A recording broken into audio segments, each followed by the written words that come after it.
My name is Clara Weber, and I am 34 years old. I thought I'd built a perfect life, a loyal husband, a home filled with laughter, and a company we built together from nothing. But everything shattered the night I overheard him speaking in German to his lawyer, not knowing I understood every word. He called me a liability.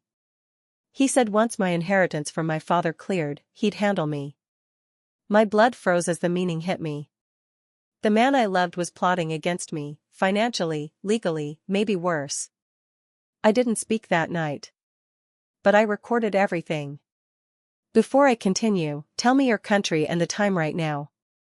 It was 10:42 p.m. when I pulled into the driveway, the sound of the rain tapping against my windshield like impatient fingers. I wasn't supposed to be home yet, the gala was still going strong downtown, but something in me, a subtle instinct or maybe guilt, had told me to leave early. Marcus had said he was staying late at the office, working on a proposal. That was hours ago. Our house stood silent on the hill, lights glowing softly through the rain. But as I stepped out of the car, umbrella trembling in the wind, I caught a faint hum of voices from the open balcony door upstairs. One of them was my husband's. I froze. He was speaking German. Rapid, fluid, intimate. The language of my childhood, the one he never knew I spoke. My father had insisted I hide that skill. He'd said, people reveal more when they think you don't understand. I remember those words as I climbed the stairs quietly, heart hammering against my ribs. My heels clicked too loudly, so I slipped them off and walked barefoot. She doesn't suspect a thing, Marcus's voice floated out. Calm. Confident. Another man replied, a deeper voice, rougher, clipped by years of legal jargon. The transfer is risky. If she finds out before the signature's clear. She won't. Marcus's tone cut through the room like a blade. Her father's trust activates next week. Once the inheritance lands, it's mine. She signed everything. I pressed a hand against the wall to steady myself. Signed everything? No, I had signed nothing. My breath caught as I peered through the cracked door. Marcus stood near the fireplace, sleeves rolled up, a glass of wine in hand. Across from him, his lawyer, Becker, leaned over the coffee table strewn with papers. I recognized the crest on one document instantly. My father's estate. You'll forge the last page, Marcus said. She never checks the details. Too sentimental. Becker smirked.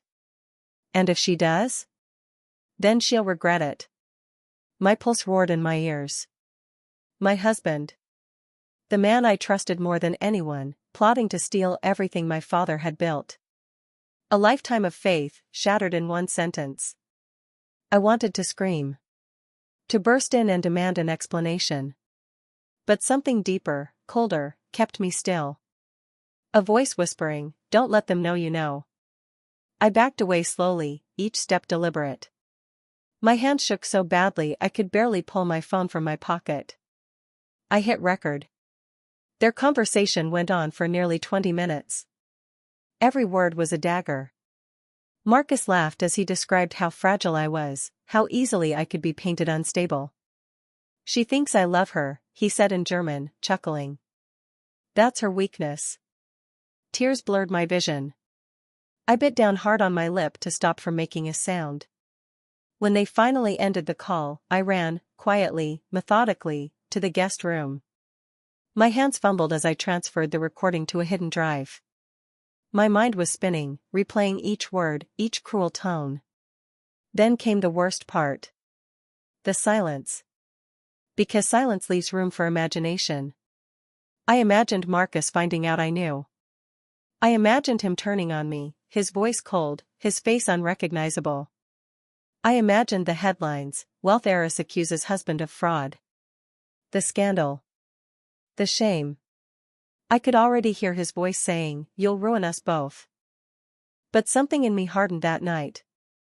Maybe it was my father's blood, or maybe it was the sharp taste of betrayal, but I decided I wouldn't run. I would wait. I'd build my proof, piece by piece, until Marcus Weber had no shadow left to hide behind. The next morning, I made him breakfast. He smiled across the table, kissed my forehead, and said, "You didn't sleep well, did you?" I smiled back. "Just a nightmare." If only he knew. That night, I searched through his study. The drawer that used to be locked wasn't anymore. Inside were files, contracts, notarized papers, even digital certificates of authorization. But what made my blood run cold was the USB drive labeled Zurich Trust, Final. When I plugged it into my laptop, dozens of financial statements appeared, offshore accounts, wire transfers, all in my name. My forged signature at the bottom of every single one. I nearly screamed. He'd already begun. Footsteps in the hallway snapped me out of my trance. Marcus's voice called softly, "Clara?" I yanked the USB out and shoved it into my robe pocket. "I'm here." I forced a yawn. Just couldn't sleep. He appeared in the doorway, his hair mussed, his expression tender. "You should rest. You've been working too hard." The irony nearly made me laugh. "You're right," I said, kissing him goodnight. The moment he turned away, I saw it, the faint reflection on the hallway mirror. His phone screen was glowing, camera pointed at me. He was watching. Recording me. I didn't move until I heard the bedroom door close. Then I sank onto the floor, trembling so hard I dropped the USB. That was when I saw it, beneath the desk, a small black device blinking red. A tracker. He wasn't just planning to steal from me. He was studying me. By dawn, I had hidden the USB inside the lining of my coat. Every breath felt like it might give me away. Marcus hummed in the kitchen as if nothing was wrong, flipping pancakes, kissing my cheek as he handed me coffee. "You're quiet," he said. "Just tired. Maybe you should take a trip," he suggested lightly. "Somewhere relaxing." That word, trip, made my skin crawl. He was setting something up. Maybe a staged accident, maybe a disappearance. I forced a smile. "That sounds perfect." He smiled back, eyes glittering with something unreadable. But beneath his hand, resting casually on the counter, I noticed his phone screen flash again, GPS tracking app, open. Every move I made from that moment would be watched. So I decided to make my next move in silence. That night, I slipped out of bed, careful not to wake him, and walked to the study again. I'd planned only to copy a few files, but what I found made my heart stop. A document folder named Weber Asset Liquidation, Final Stage. Inside, instructions. Dates. Transfer routes. Even a private security notice, confirm subject neutralized after signing. Neutralized. He hadn't just planned to take my money. He planned to erase me. I stood there, staring at the screen, my reflection pale and ghost-like in the monitor's glow. That was the moment I stopped being afraid. I emailed the files to myself, to an encrypted address my father had once given me for emergencies. Then I copied them onto a second USB, labeled only W. I hid it in a place Marcus would never look, inside the hollow base of the old piano bench. When I returned to bed, Marcus shifted in his sleep and draped an arm over me, murmuring my name softly. To anyone else, it might have sounded loving. But to me, it felt like a noose tightening. I lay awake until dawn, listening to the steady rhythm of his breathing beside me, wondering how long he had practiced lying so beautifully. In the dim light, I turned my face toward the ceiling and whispered in German, "You have no idea what I understand." The next morning felt unnaturally bright, like the world had no idea it was burning inside me. Marcus was already gone when I woke, his side of the bed cold. On the table, a note. Had an early meeting with Becker. Dinner tonight? Love you. I crumpled it in my hand. His handwriting, elegant, deliberate, looked like the signature I'd seen forged across my father's estate files. I showered, dressed, and looked at myself in the mirror. My reflection felt foreign now. A stranger wearing my face. A woman who'd slept beside her enemy. But I had a plan. I called Becker's office and made an appointment, pretending it was for an update on the estate paperwork. His secretary's tone was clipped but polite.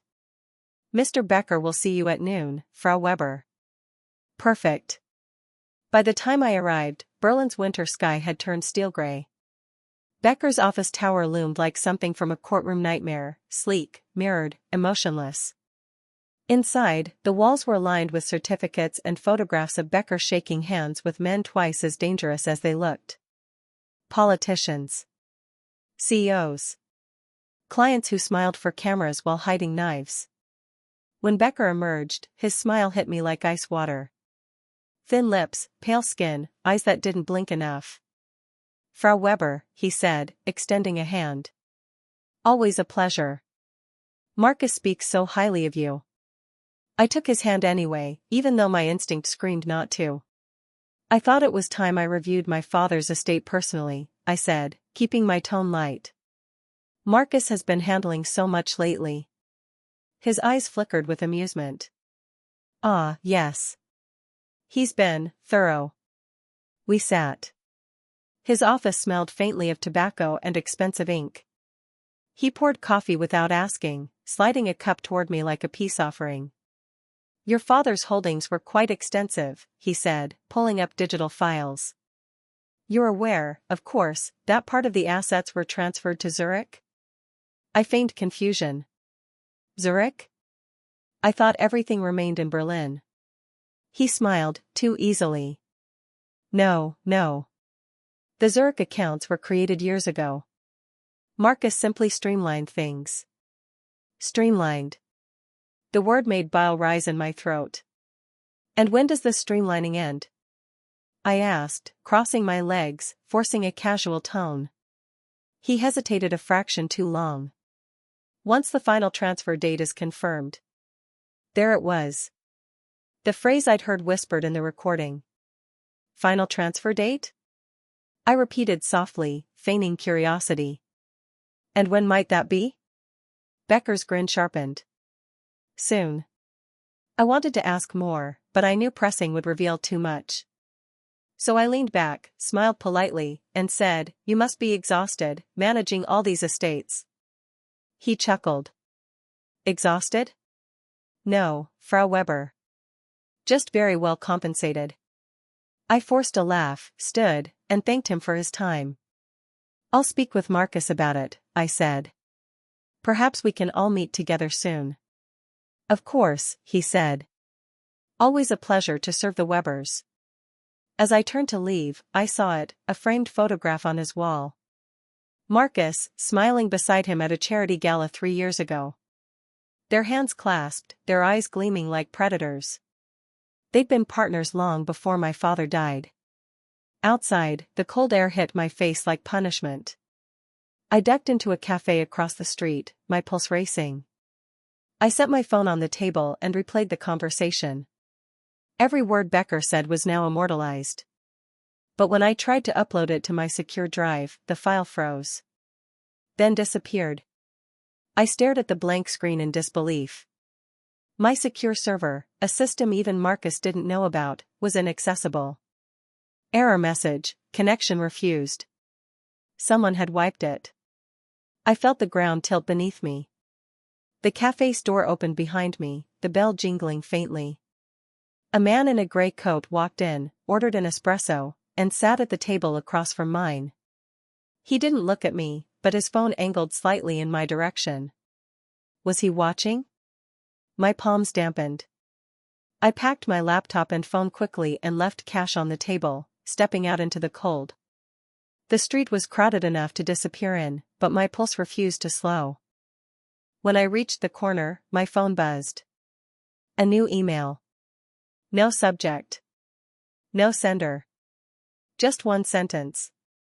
"Stop digging, Clara. You'll regret it." I froze in the middle of the crosswalk as cars honked around me. The email vanished from my inbox seconds later. Deleted before I could even screenshot it. By the time I got home, my body was shaking. Not from fear, but fury. Marcus greeted me at the door with his usual warmth. "You're home early," he said, pulling me into a hug. "How was your day?" I forced my voice steady. "Productive." He kissed my forehead, smiling like a man who had nothing to hide. Good.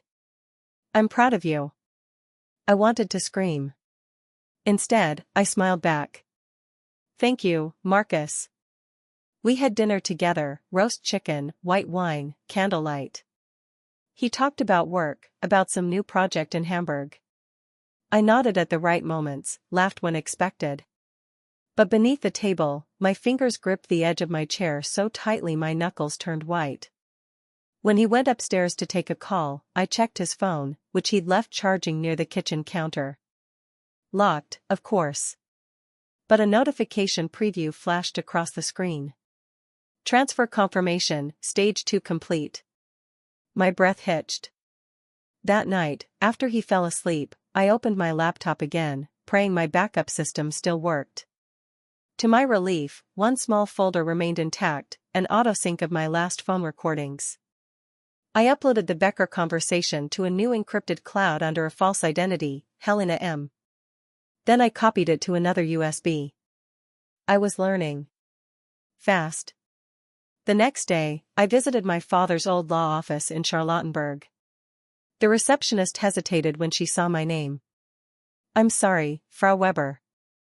We no longer represent your family. The file was transferred 2 months ago. To whom? She checked her screen, frowning. Becker and partner. Of course. I thanked her and left before she could see my tears. My father had trusted his legal affairs to a viper pit, and Marcus had coiled himself right in the center. Outside, my phone buzzed again. Another blocked number. This time, a text. We can still fix this, Clara. But not if you keep playing spy. I looked around, cars, strangers, shadows, but no one seemed out of place. I deleted the message, heart racing. That evening, I sat in the dark of my study, watching Marcus through the window as he parked his car and walked toward the house. His reflection glimmered against the glass, sharp suit, perfect posture, predator disguised as husband. I whispered to myself, you chose the wrong woman to underestimate. Then I hit send. The email went out, to 3 journalists, 1 forensic accountant, and 1 private investigator my father once trusted. The subject line read, Evidence, Marcus Weber Fraud Network. I didn't know if it would reach them before Marcus intercepted it, but it was my first strike. When Marcus walked in, he was smiling. Becker says you came by, he said lightly, setting his briefcase down. I froze mid-step. He told you? Of course. He chuckled, pouring himself whiskey. He said you were curious. I like that. It keeps things interesting. I forced a shaky laugh. Curiosity is harmless. Not always, he murmured, swirling his drink. Sometimes curiosity kills trust. He stared at me over the rim of his glass, and in that moment, I saw it, the flicker of suspicion in his eyes. He knew. But before he could say more, his phone rang. Becker again. Marcus turned away to answer, and I slipped upstairs, my pulse a drumbeat in my throat. I locked the door, grabbed my backup USB, and hid it beneath a loose floorboard under the vanity. If I disappeared tomorrow, someone would find it. And when they did, Marcus's empire would burn. But as I sat on the bed, breath ragged, my phone lit up once more. This time, the message wasn't from a blocked number. It was from Marcus's personal email. Subject, we need to talk. And beneath it, a single line. I know what you did, Clara. By the time I read Marcus's email for the 3rd time, my hands had gone numb. I know what you did, Clara. The words glowed on my screen like an open threat. No accusations. No explanations. Just a promise. That night, he came home with flowers. A dozen white roses, my favorite, once upon a time. He smiled when I opened the door. You've been distant lately, he said softly, brushing my hair back like everything was normal. Let's fix that. Dinner tomorrow night. My investors want to meet you. Investors. I swallowed hard. Of course. Wear the blue dress, he added, his smile tightening. You always look radiant in it. When he walked away, I smelled the faintest trace of his cologne, and beneath it, the metallic tang of deceit. That night, I didn't sleep. I rehearsed lies in my head. Every possible version of myself I might need to become. The loyal wife. The clueless woman. The broken one. Because if Marcus was setting a trap, I'd need to walk into it willingly, and make him believe it was working. The restaurant was a cathedral of glass and steel overlooking the spree. Everything shimmered, crystal chandeliers, silver cutlery, Marcus's polished charm. He held my chair for me, kissed my cheek, whispered, "Let's make a good impression tonight." I smiled like a mannequin. The investors were already seated, 4 men in tailored suits, their faces carved with the smugness of old money. They greeted me politely, some with genuine warmth, others with thinly veiled condescension. Marcus launched into conversation, talking about expansion plans, corporate mergers, charitable ventures. The performance was flawless. Every gesture rehearsed, every joke timed. He even reached for my hand mid-sentence, squeezing it gently as if to say, "See how perfect we are?" But I noticed the glances they exchanged. The nods. The coded phrases. Words like transition phase and liquidation stage. And then, one slip. An older investor with trembling hands raised his glass. "To the new beginning," he said, smiling. And to Marcus, for managing the transition with such elegance. Your wife's trust could not have been handled better. The room froze. Marcus's smile faltered for a second, a fraction too long. Then he laughed, clinking glasses. "Ah, yes. My wife's trust. She's been very trusting." Laughter followed, polite and hollow. But my stomach twisted into knots. My wife's trust. Transition. Handled better. They weren't talking about emotions. They were talking about money. My money. I placed my hand gently on Marcus's arm and leaned close enough to smell the whiskey on his breath. "You never told me we were transferring my father's accounts," I said sweetly. His eyes flicked to mine, sharp, warning. "Business talk isn't for tonight, Clara." "Oh, but I like learning," I said, keeping my tone airy. "After all, I'm part of this family, aren't I?" The investors shifted uncomfortably. One cleared his throat. "Perhaps we should." Marcus cut him off with a smile. "My wife is joking, of course." But I wasn't.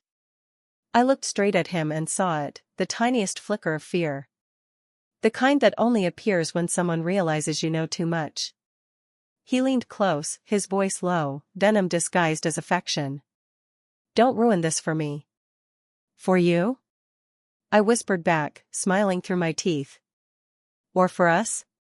Before he could answer, I turned to the waiter. "Another glass of wine, please." The rest of dinner passed in a blur. My laughter sounded hollow even to my own ears.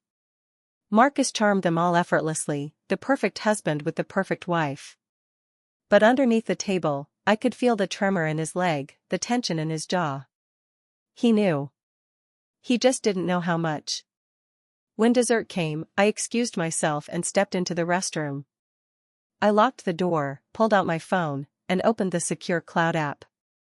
I uploaded the new recording I'd made under the table, the investor's toast, Marcus's deflection. Proof. Small, but potent.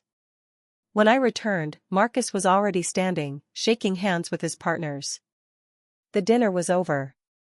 "Shall we?" he said, smiling, as if nothing had happened. The drive home was suffocating. The city lights smeared across the car windows like memories I couldn't touch. Marcus drove in silence, one hand on the wheel, the other drumming against his thigh. Finally, he spoke. "You embarrassed me tonight." I stared out the window. "Did I?" He laughed under his breath. "You did. You're playing a game you don't understand." "Maybe I understand more than you think." The car slowed. His voice turned soft, deliberate. "You've been listening again, haven't you?" I didn't answer. He turned his head slightly, his tone still calm. You know, curiosity can be dangerous, Clara. So can arrogance, I said quietly. The silence that followed was thick enough to choke on. He sighed, almost theatrically. You always were dramatic. Maybe that's why you married me. He didn't laugh. He just reached over and pressed the door lock button. The soft click echoed like a gunshot. My pulse surged. What are you doing? He smiled faintly. You've been different lately. Distant. Secretive. It makes me wonder what you've been hiding. I could say the same. Don't. His voice dropped an octave. Don't push me, Clara. I felt the cold edge of fear again, but this time, it didn't paralyze me. It sharpened me. Tell me something, I said, forcing steadiness into my voice. Was any of it real? Us? His fingers tightened on the steering wheel. Of course it was. Until you started digging. The road ahead was empty. Rain streaked the windshield, distorting the glow of the headlights. I glanced down at my purse, the USB drive inside pressing against my thigh like a secret heartbeat. He noticed. His eyes flicked to it. What's in the bag? Lipstick. Show me. No. The word slipped out before I could stop it. He turned sharply, pulling the car to the side of the road. The tire screeched. My heart slammed against my ribs. Marcus, stop. He killed the engine and turned toward me, his expression unreadable. If you've gone to Becker behind my back. I laughed, breathless and trembling. Becker? The man you pay to destroy me? For a moment, something cracked in his eyes, surprise, maybe even admiration. So you know. Yes, I whispered. I know everything. He leaned closer, his breath hot against my cheek. Then you know it's too late to stop me. Maybe for you, I said. Not for me. His hand shot out, gripping my wrist. The force made me gasp. Don't test me, Clara, he said softly. You don't have the strength for this war. I met his gaze. Then you don't know me at all. For a heartbeat, the world went still. Then, headlights flared behind us, a truck barreling down the wet road. Marcus's head snapped toward it. Marcus! I screamed. The screech of brakes split the night. Glass shattered. Metal screamed. Then, nothing. When I came to, the world was sirens and rain. Red and blue lights pulsed through the cracked windshield. I tasted blood. My head throbbed. Clara Weber, a voice asked above me. Can you hear me? I blinked, dazed. Paramedics surrounded the car. Your husband, one said. He's alive. Unconscious but stable. Marcus. I turned my head weakly. He was lying on a stretcher a few feet away, pale but breathing. I wanted to scream, to tell them what he'd done, but the words wouldn't come. As they loaded me into the ambulance, I saw something glint on the pavement, a small shard of glass, still smeared with blood. And beside it, the crushed remains of my purse. The USB was gone. My proof. My leverage. My safety. Gone. The paramedic leaned over me, adjusting my four. You're lucky, he said softly. Could have been worse. I managed a weak smile. Could it still be? He frowned. What? Nothing. I closed my eyes as the ambulance doors shut, rain pounding against the metal roof. Somewhere in the chaos, I heard Marcus's voice, low, hoarse, almost tender. You shouldn't have known, Clara. Then everything faded to black. Beeping. That was the first thing I heard when I woke, steady, rhythmic, merciless. Then came the scent of antiseptic and the faint hiss of oxygen.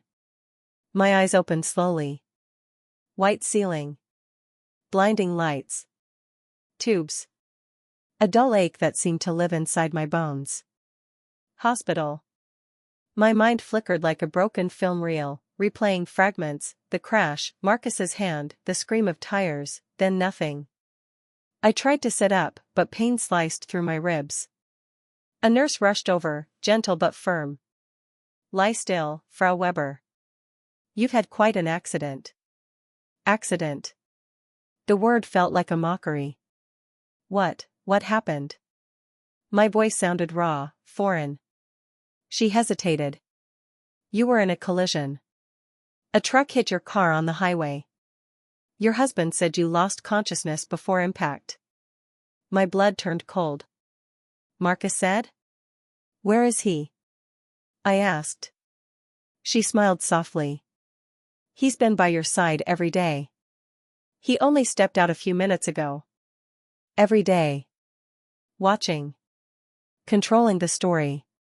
I looked at the 4 line in my arm. The way my body trembled wasn't just from pain, it was from the knowledge that he was close. When the nurse left, I scanned the room. My belongings sat neatly in a plastic bag on the chair: phone, keys, wallet. But the USB wasn't there. I pressed the call button. "Excuse me," I said when the nurse returned. "Where's the small silver USB that was with my things?" She blinked. "There was no USB, Frau Weber." "Are you sure?" "Yes. Your husband gave us your belongings himself. He said you didn't have one." My breath caught. Marcus had taken it. The door opened, and his voice sliced through the room like a blade wrapped in silk. "Awake at last," Marcus said, stepping inside with that same charming calmness that had fooled me for years. "You scared me half to death, darling." I stared at him. His face was flawless, his suit pressed, his concern perfectly measured. He leaned down to kiss my forehead, but I turned away. "What are you doing here?" He chuckled softly. "Where else would I be? You nearly died. Because of you." He froze, just for a second. Then smiled again. "You're confused. The doctor said you hit your head." "I remember everything." He tilted his head, amused. "Do you?" "Because the police said it looked like you swerved first." My pulse thudded. "You're lying." He moved closer. "You're tired, Clara. Don't start saying things you'll regret." I looked into his eyes, searching for the man I thought I'd loved. He wasn't there. Only a strategist. Only a predator who'd already rewritten the truth. "Where's my phone?" I demanded. "Here," he said, handing it to me. "I kept it charged for you." I turned it on. My recordings were gone. Every file, deleted. Even my backup cloud app, wiped clean. "Marcus, what did you do?" He smiled faintly. "I protected us. You've been careless lately. Talking to people. Sending strange emails. I couldn't let that spiral out of control." "Those were evidence." "Evidence of what?" he said, voice cool. "Your paranoia? Clara, you need help." It was a masterstroke, turning my truth into madness. "I'll tell the police," I whispered. His grin widened. "Tell them what? That your loving husband rescued you from a crash?" "I have proof." "No," he said softly, stepping closer. "You had proof." I felt the air leave my lungs. He brushed a hand against my cheek. "Get better, darling. You'll see things clearly soon." When he left, I waited until the hallway footsteps faded, then tore the 4 from my arm. Pain flared, but I didn't care. I needed to move. I limped toward the door and peered out. The nurse's station was quiet. I spotted the doctor Marcus had mentioned, a tall man with tired eyes. "Doctor?" I asked weakly. "Could you tell me who signed my discharge papers?" He frowned. "Discharge? You're not scheduled for release for 2 more days." My stomach dropped. "But the nurse said." He turned to his computer, typing quickly. His brow furrowed. "That's strange. It says here you were already cleared. Signed by your husband this morning. What? He looked up, confused. It's illegal to discharge a patient without consent. But I didn't hear the rest. I was already moving, adrenaline burning through the pain. I found the nearest elevator and went down to the administrative floor. The security office was at the end of the corridor. I knocked once, then stepped inside. I need to see the surveillance from the East Wing hallway, I said, breathless. The guard hesitated. Are you authorized? I fished out my ID. My father was Carl Weber. He funded the hospital's research wing. I think that makes me authorized. He hesitated, then sighed and turned the screen. What date? Today. Morning. He scrolled through the footage. And then I saw it. Marcus, walking down the hallway with Becker. They stopped near the nurse's station, exchanged a few words, then Becker handed him something small and black, a USB drive. My USB. I clutched the edge of the desk to steady myself. Could you send me a copy of this? I asked. He shook his head. Sorry. Only law enforcement can request footage. Then keep it safe, I said. Someone might. When I returned to my room, my bed was freshly made. My belongings, gone. The nurse smiled when she saw me. Your husband collected your things, Frau Weber. He said you were moving home tonight. Panic clawed up my throat. He's here? She nodded. Just now. Downstairs, with the car. No. I turned and fled through the fire exit, bare feet slapping against the cold tiles. Alarms beeped faintly as I stumbled down the stairwell, my hospital gown flapping like a flag of surrender. When I reached the basement, I ducked into the storage room, gasping for air. My heart hammered. That's when a hand slipped a folded note under the door. I stared, frozen. The paper read. You're not safe with him. He paid them. My hands trembled as I turned it over, no signature, no name. Just the faint scent of disinfectant and ink. Someone inside the hospital knew. Someone wanted to help. But before I could move, a familiar voice echoed from the hallway. Clara? Marcus. Calm. Patient. Too calm. He was hunting me. I pressed my back against the wall, holding my breath. His footsteps grew closer, then paused outside the door. I know you're scared, he said, his tone almost tender. But I'm trying to protect you. You keep running, people will think you're unstable. The door handle rattled. Once. Twice. Then silence. After a long minute, his footsteps receded. I stayed hidden until the sound of engines outside told me he was gone. Only then did I emerge, trembling, the note still clenched in my hand. I needed an ally. Someone Marcus couldn't reach.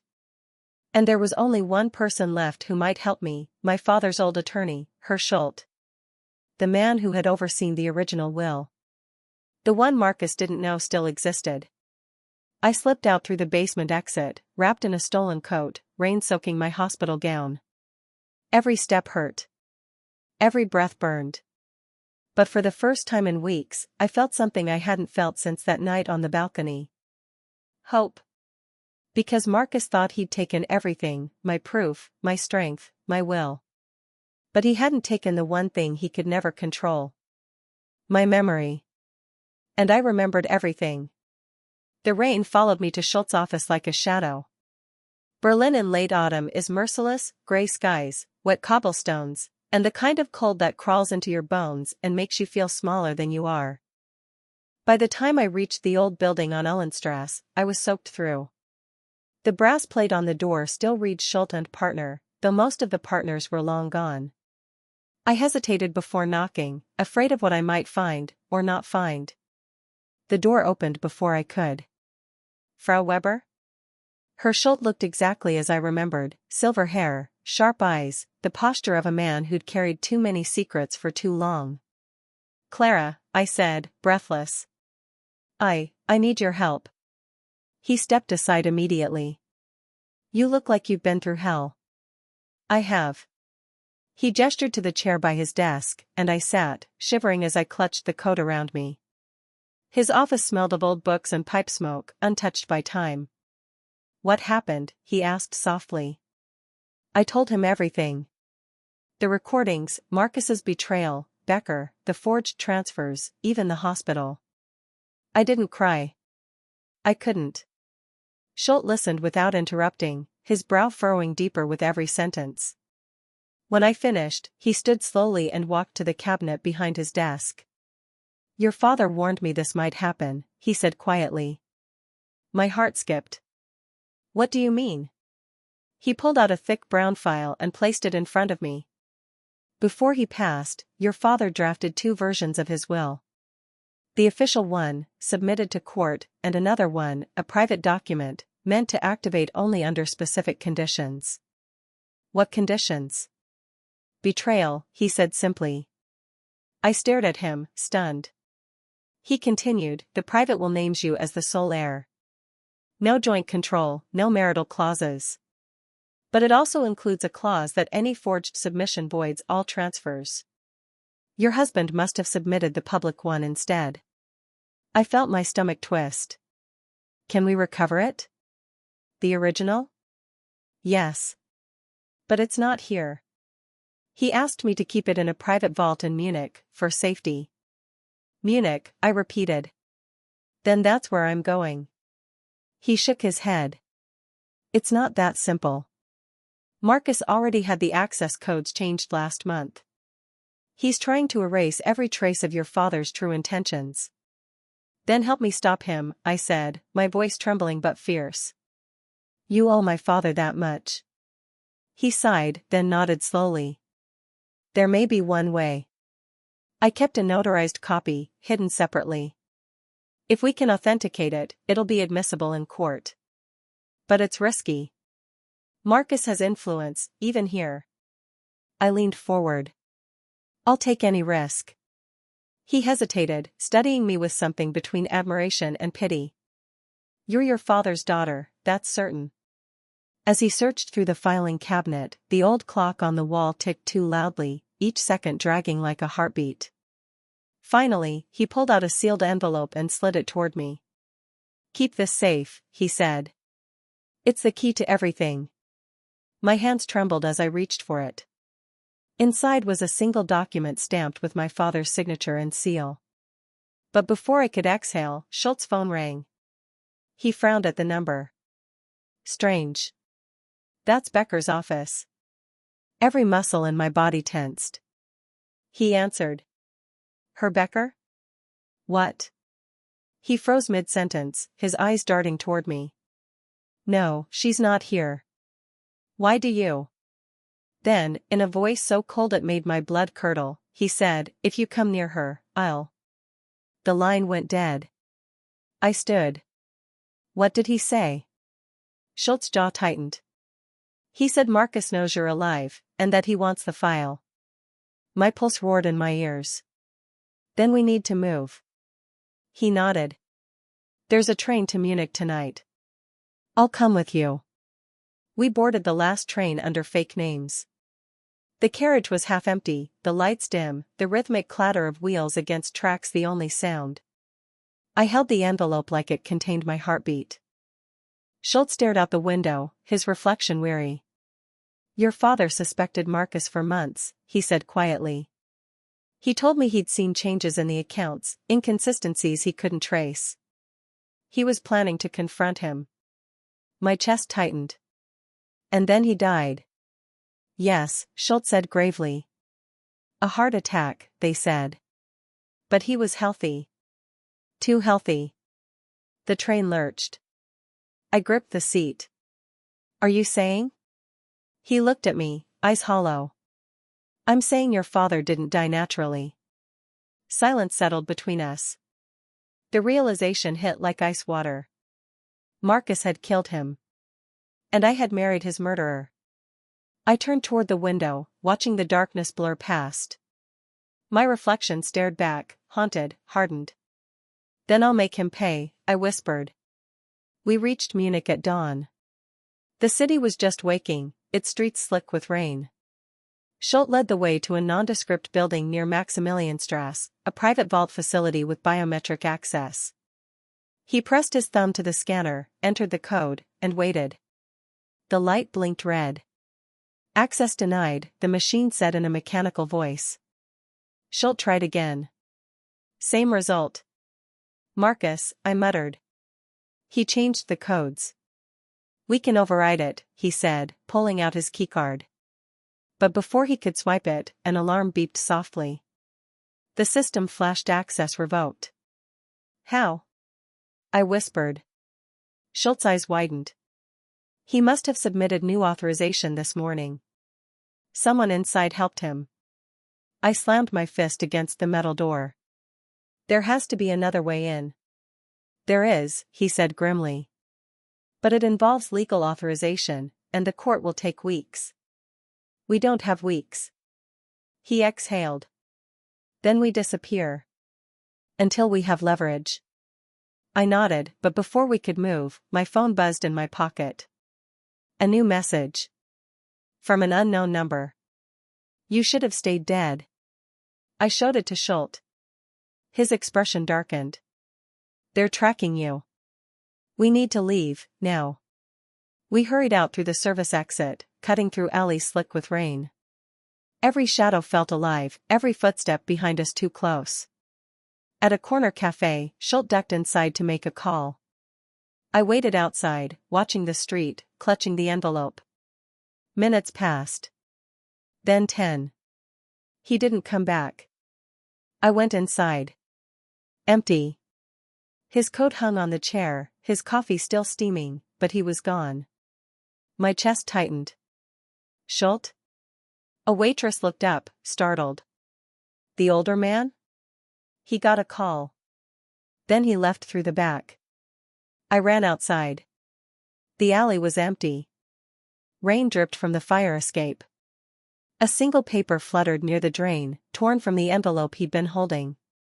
The words were smeared, but I could still make them out. "Vault copy, original will, confidential." My stomach dropped. He'd taken the document with him. Or someone had taken him. I called his number, no answer. Then again. Straight to voicemail. Finally, an automated message: "This number has been disconnected." I stood in the rain, shaking, the noise of the city fading into static. Then my phone buzzed again. A message. "No sender. Stop chasing ghosts. You're next." My fingers went numb. When I returned to my hotel that night, the lights inside were already on. My door, unlocked. I stepped in cautiously. Nothing looked disturbed, but the air felt wrong. Too still. Then I saw it. On the desk, a neatly folded newspaper. The headline: "Lawyer found missing, police investigate possible abduction." A photo beneath it, Schult, smiling. And across the image, written in red ink, "Run." Before I could breathe, someone knocked at the door. "Frau Weber," a voice called. "Munich police." Relief flooded me for half a second, until I heard the next words. "We have a warrant for your arrest." "For what?" I demanded through the door. "Embezzlement and financial fraud," the officer said. "Under the Weber Trust accounts." My legs buckled. Marcus. He'd framed me. Through the peephole, I saw uniforms, real police or not, I didn't know. But if I was arrested under his network's influence, I'd never resurface. I looked at the window. 5th floor. I didn't think. I just ran. The door burst open behind me as I climbed out onto the fire escape, the rain lashing against my face. Voices shouted below. I didn't stop until I reached the roof of the adjacent building. My lungs burned, my body screamed. But I kept running. Because somewhere in Munich, my father's real will still existed. And until I found it, I wasn't safe. Not from Marcus. Not from Becker. Not even from the law. By dawn, I was no longer Clara Weber, the wife, the widow-in-waiting, the perfect woman Marcus had molded. I was a fugitive. The morning air was sharp against my lungs as I ducked into a backstreet market near Sendlinger Tor, my wet hair clinging to my face. Every reflection in the window felt like a threat, every stranger a spy. I'd always hated paranoia. Now, it was the only thing keeping me alive. I needed shelter. Silence. A plan. I found both in the most unlikely place, a rented studio above a flower shop. The landlady was an old widow who didn't ask questions. When she saw the bruises on my wrists, she just nodded and said, "Cash only." That night, I sat on the floor with my father's envelope, the one that was supposed to contain my salvation, and found nothing but empty air. Marcus or Becker had gotten to Schult before me. For a long time, I didn't move. I just stared at the rain streaking the window, thinking about my father's voice when he told me never to trust appearances. He was right. Even love had been an illusion. I powered on my spare phone, the one Marcus didn't know existed, and connected to a VPN my father's IT manager had set up years ago. It was outdated, but it worked. I opened the one folder Becker hadn't managed to erase, trust_records_02. Inside was a single PDF. Transaction receipts, Weber family account. Most of it was financial jargon, but one line stopped me cold. Recipient, Marcus Weber/origin, Clara Weber/amount, 4,200,000 euros/location, Zurich. In my name.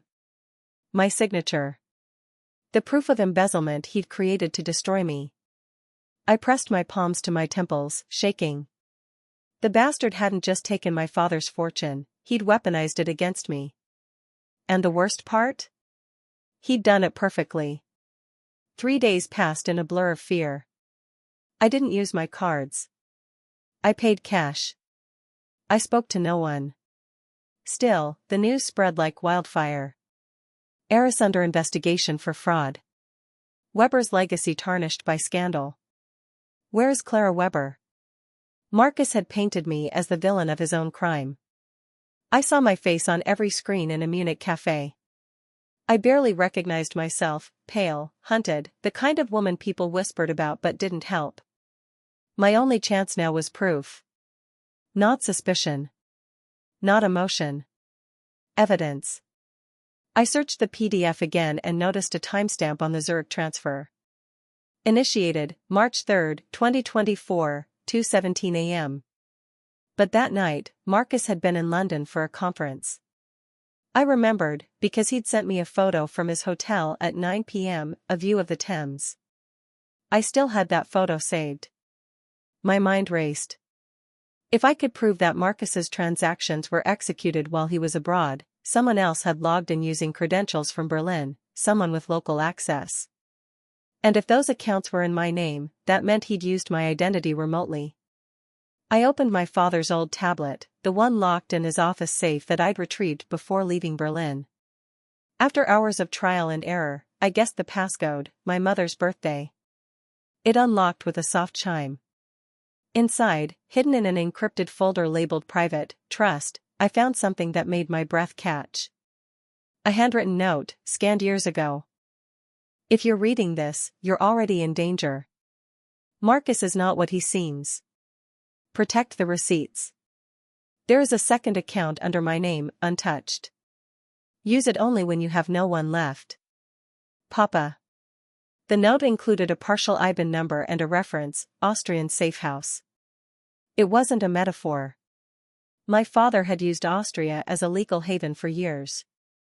If the untouched account existed, it could prove the transfers were fraudulent, and it could save me. But first, I needed to reach Austria. I crossed the border 2 nights later, hidden in the back of a cargo truck. The driver didn't ask why a woman with bloodshot eyes and a trembling voice was paying 500 euros in cash for silence. He just drove.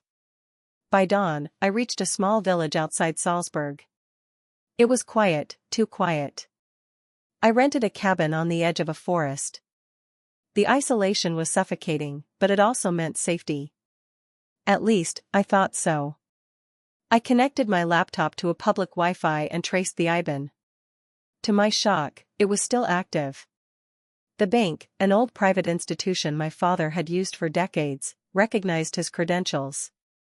I sent a test login request under his digital signature, and after several failed attempts, I was in.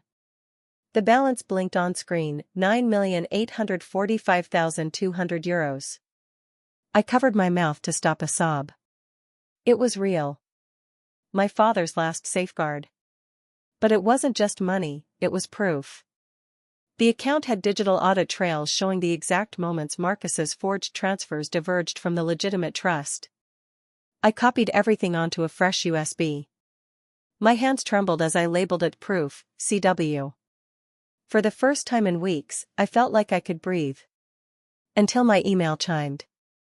A new message. No subject. No sender. If you release anything, you'll lose more than money. Attached was a photo. My father's grave. Fresh flowers. A note on the headstone that read, "Still watching." The room tilted. He'd found me. I slammed my laptop shut and killed the Wi-Fi. My heartbeat roared in my ears. I pulled the curtains closed, locked the doors, and crouched by the window. A noise came from outside. A twig snapping. Then another. Through the sliver between the curtains, I saw movement, someone in a dark coat standing by the trees. Watching. Waiting. My pulse spiked. I grabbed the small handgun my father had left in the cabin safe, a precaution I never thought I'd need, and aimed it at the door. Silence. Then footsteps. Slow. Deliberate. The doorknob turned. Clara, a voice called softly. Marcus's voice. My throat tightened. He was here. How did you find me? I managed to whisper. You left breadcrumbs, he said calmly from the other side of the door. You always do. Get away. Open the door, he said, almost pleading. We can fix this. I'll make it right. We'll start over. The lies slid from his tongue like honey. After you framed me? After you killed my father? Silence. Then a sigh. You shouldn't have seen what you weren't meant to. The doorknob rattled again, harder this time. Don't, I said. My voice broke. Then the sound of glass shattering filled the room, the back window. I turned just in time to see a gloved hand reaching through the shards. I fired. The gunshot echoed through the trees. A cry followed, then silence. I didn't wait to see who it was.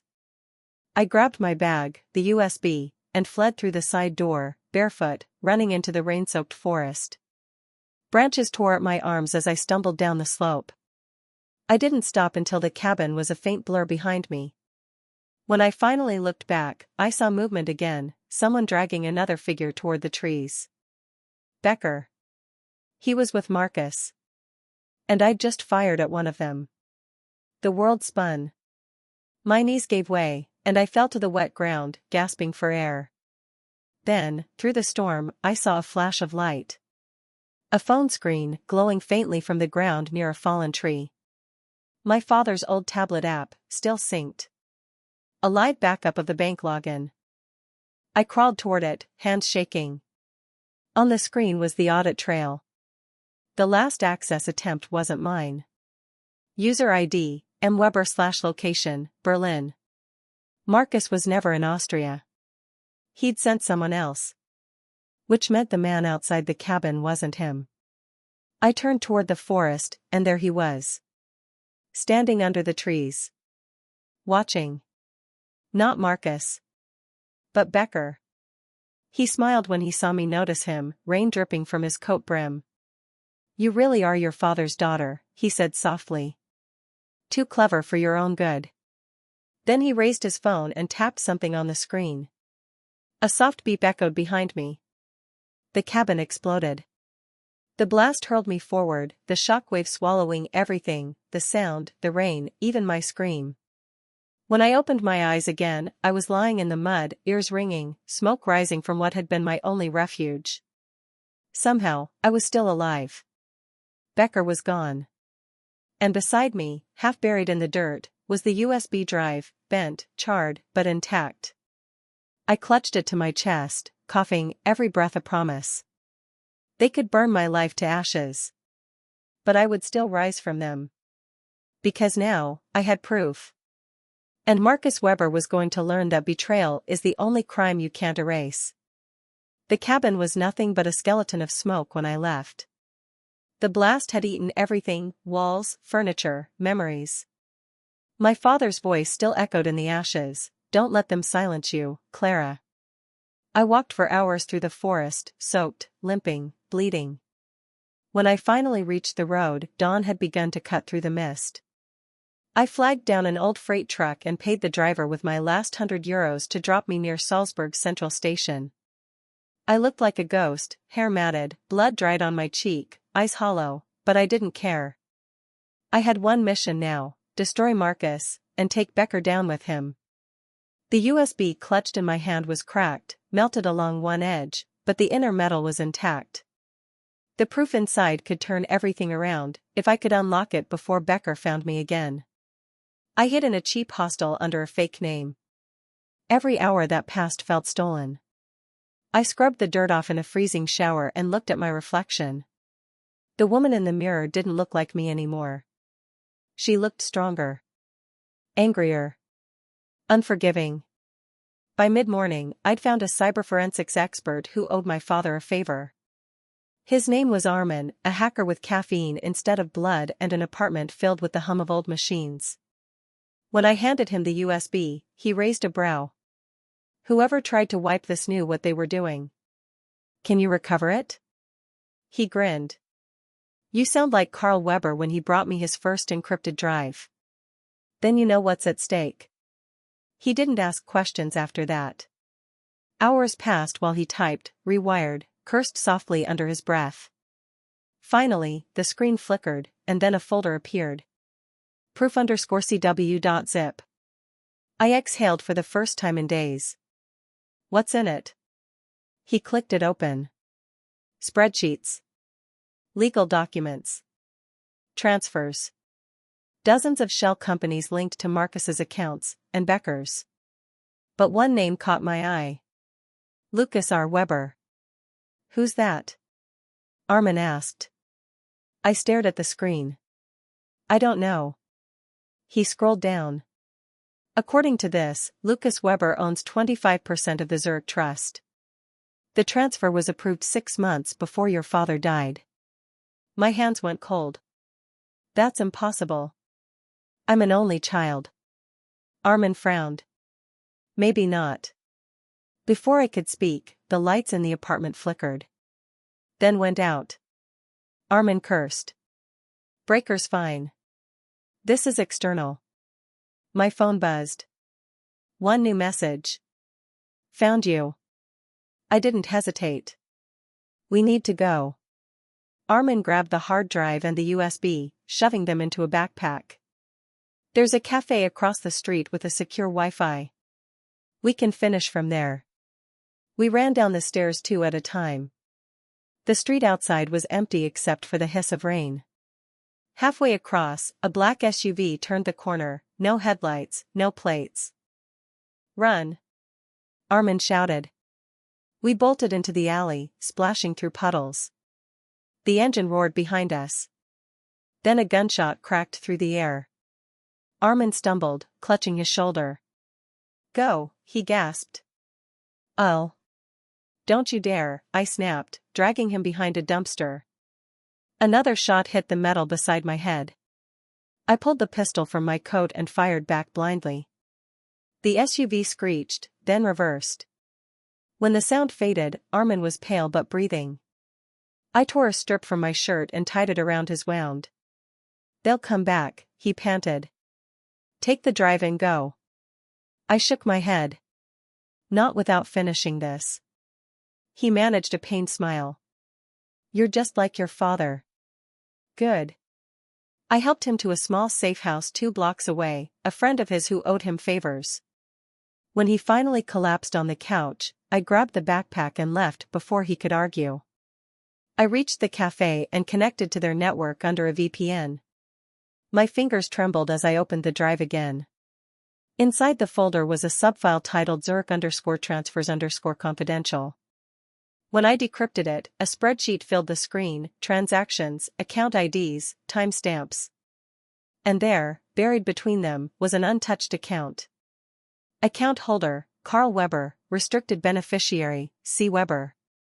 My father had kept a secret fund in my name, hidden under an alias Marcus couldn't trace. The balance matched the figure Becker and Marcus had stolen. That was my leverage. My weapon.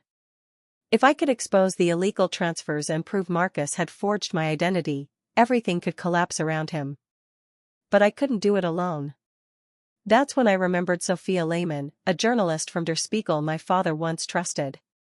She'd investigated corporate fraud for years and owed my family a debt after my father protected her source in a corruption trial. I emailed her a single sentence. "It's Clara. Marcus and Becker stole everything. I have proof. Meet me, alone." Attached, a single document from the recovered drive. Then I sent my location. Minutes later, her reply came. "Berlin tomorrow. Safe contact. Don't bring your phone." Berlin. The city that birthed my nightmares. But if I wanted to clear my name, I had to return to the lion's den. The train to Berlin felt endless. I wore a wig, sunglasses, a different name. Every stop made my pulse spike. Every police officer that walked the aisle made me flinch.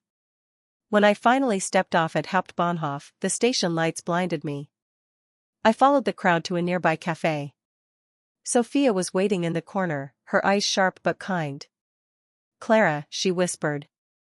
"God, you look like a ghost? Like someone who's been through hell." She reached across the table. "Show me." I handed her the drive. She plugged it into her laptop, scanned the contents, and her expression hardened. "Jesus Christ. These are federal-level crimes. Money laundering, tax evasion, offshore fraud. And these shell companies, they're connected to half the corporate board Marcus works with." I nodded. "He forged my signature, framed me, and murdered my father." Sophia's eyes widened. "You can prove that?" "Not yet. But this will lead us there." She sat back, thinking. "If we publish this, it'll blow up every name attached. You'll have to testify." "I don't care." She studied me for a moment, then said, "Okay. I'll help you." For the first time in weeks, I let myself believe in the possibility of victory. But victory has a price. That night, I stayed in Sophia's spare room. The sound of Berlin traffic below was strangely comforting, a reminder of who I used to be. I fell asleep thinking that maybe, just maybe, the worst was behind me. I was wrong. At dawn, I woke to the smell of smoke. Not from the street, from inside the apartment. "Sophia?" I called, running to the kitchen. Flames licked up the curtains, devouring the air. I grabbed a towel, tried to smother it, but the fire spread too fast.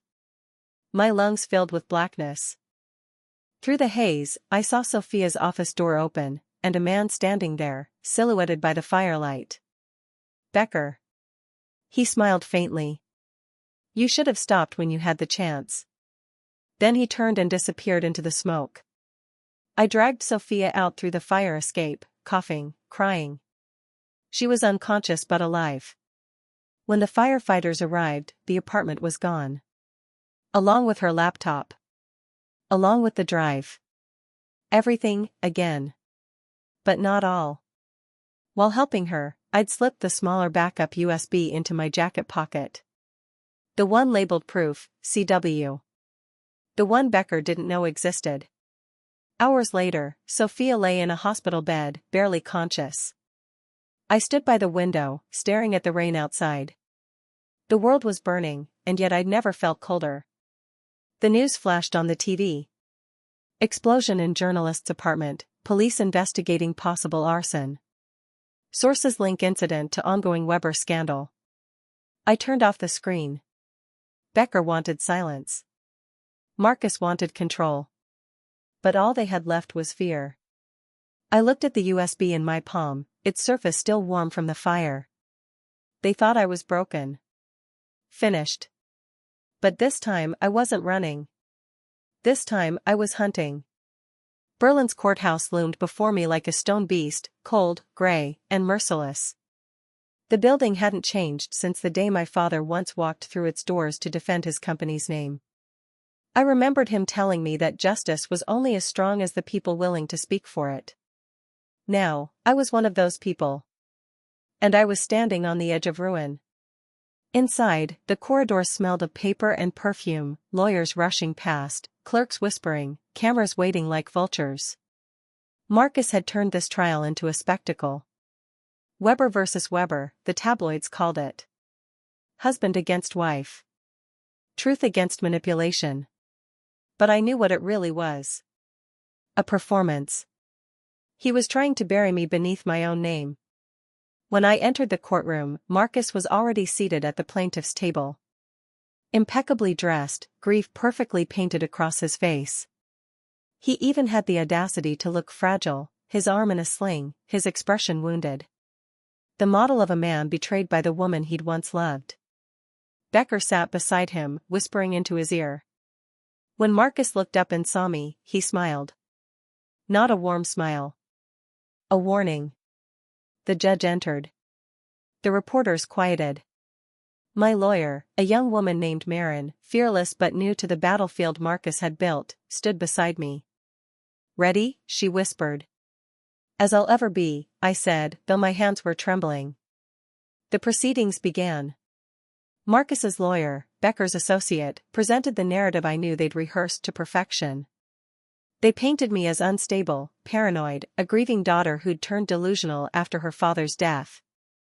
A woman driven by jealousy and greed. They produced medical records, fabricated, of course, claiming I'd suffered episodes of emotional hysteria. I almost laughed. The language was so archaic it felt like an insult from another century. But it worked. I saw the judge's brow furrow. I saw the audience lean forward. Then Marcus took the stand. He spoke softly, eyes full of manufactured sorrow. Clara has been struggling, he said, his voice trembling just enough to sound sincere. I love her, Your Honor. I always have. But her obsession with my finances, it broke us. I tried to help her. I begged her to get treatment. But she pushed me away. He even dabbed at his eyes with a handkerchief. The courtroom melted in sympathy. Even Marin looked stunned. I clenched my fists beneath the table so tightly my nails drew blood. When it was my turn, I rose slowly, feeling every gaze in the room sharpen like knives. I walked to the stand. The bailiff swore me in. Then I looked straight at Marcus. You're a better actor than I thought, I said softly into the microphone. The courtroom murmured. Marcus's lawyer objected immediately. Your Honor, the defendant is. Overruled, the judge said, sighing. Proceed, Frau Weber. I nodded, never breaking Marcus's gaze. My husband claims I'm unstable. That I imagined everything. That I forged documents. But here's what he didn't tell you. I reached into my folder and pulled out the first printout, financial transactions, signatures, timestamps. These are the transfers Marcus submitted under my name. I have digital verification showing they originated from his personal IP address in Berlin, while I was in London attending a conference for my father's company. Marcus didn't flinch. He didn't need to. He knew these small truths weren't enough without proof of intent. Becker leaned in and whispered something. Marcus nodded, serene as ever. Marin stepped forward. Frau Weber, do you have any direct evidence of your husband's intent to defraud you? The courtroom fell silent. I let the pause stretch.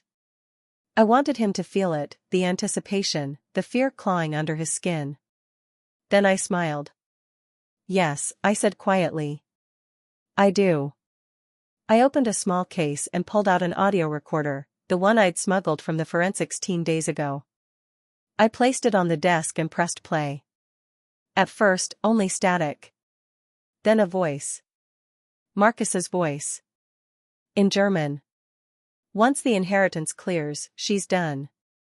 Move the rest to Zurich. Make sure Becker handles the papers. The room froze. The judge leaned forward, eyes wide. The journalist's pen stopped moving. Even Becker's lips parted slightly, the smirk vanishing from his face. Marcus stood abruptly. This is fabricated. Really? I said calmly. Because a certified forensic linguist verified it 2 days ago. Would you like to hear it in English, too? I pressed another button. My voice came through next, translated, but clear. Once the money clears, she's done. The sound echoed through the courtroom. Marin stepped closer. Your Honor, this recording was authenticated and timestamped to match the evening of February 19th, at approximately 10:42 p.m., the night Clara Weber overheard her husband discussing her inheritance with Becker. Becker shot to his feet. This is illegal. Entrapment. The judge banged his gavel. Enough. Sit down, Herr Becker. Marcus's composure cracked. His mask slipped, just for a second. The gentle husband vanished, and the predator emerged. His voice dropped, venomous. You have no idea what you've done. I leaned forward, smiling faintly. Neither do you. Court recessed in chaos. Reporters swarmed, cameras flashed, voices collided into a storm of noise. But through it all, I kept my eyes on Marcus. He didn't look at me now. He couldn't. He just whispered something to Becker, who nodded and slipped out through the side exit. Marin grabbed my arm. That recording changes everything. The judge will issue a freeze order on the Zurich accounts. We've got him, Clara. Not yet, I said, my voice low. He'll retaliate. How? Before I could answer, my phone vibrated in my bag. A single text. Check your accounts. My stomach dropped. I opened my banking app. Every number, gone. Every asset, frozen. Even the Austrian fund. I showed Marin. Her face went pale. He moved faster than the injunction. He still has control over the executor network. Then we'll find another way. She nodded, but I could see the fear behind her eyes. Marcus wasn't a man who lost gracefully. Later that evening, I left the courthouse alone. The rain had returned, soft and cold. I walked past the reporters, the lights, the chaos, needing silence. That's when I saw him. Becker, standing under an awning, smoking. He smiled when he saw me. Congratulations. You humiliated him. Not enough. Be careful, Clara. He flicked ash from his cigarette. Men like Marcus don't forgive betrayal. Especially not from someone they loved. I stopped loving him the night he stole my father's name. Becker chuckled. Then maybe we're not so different. Don't flatter yourself, I said, stepping closer. You're next. He leaned in, whispering near my ear. You think you've won? Check your accounts again tomorrow. You'll find I'm still part of this story. Then he walked away, vanishing into the crowd. For a moment, I just stood there, the city lights reflecting in puddles at my feet. I felt victory slip between my fingers, turning to fear again.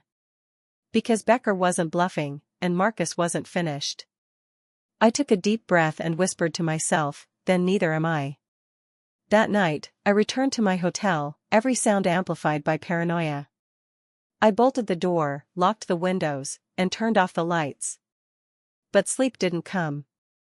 Instead, I sat in the dark, replaying Marcus's voice in my head, his cold certainty, his arrogance.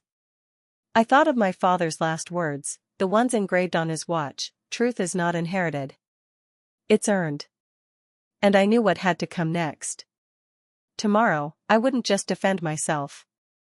I'd expose everything. The judges, the politicians, the banks that had enabled Marcus's empire. I would burn his legacy to ash. And if I had to walk through the flames to do it, then so be it. The morning after the trial felt eerily calm, too calm. Berlin's skyline stretched beneath a gray sky that looked like smoke waiting to fall. I stood at the hotel window, watching the city wake, and wondered how many people in those buildings were living their own lies. My phone buzzed. A message from Marin. Accounts frozen. Becker filed for a counterinjunction overnight. We're locked out of all assets, personal, estate, and Zurich. He's playing dirty. I stared at the screen until the letters blurred. Of course he was. Marcus didn't lose. He erased people until the narrative fit his version of truth. But this time I wasn't going to let him write the ending. I packed my things and left the hotel before sunrise. The USB drive was in my coat pocket, its edges worn smooth from my grip. It was more than evidence now, it was my heartbeat.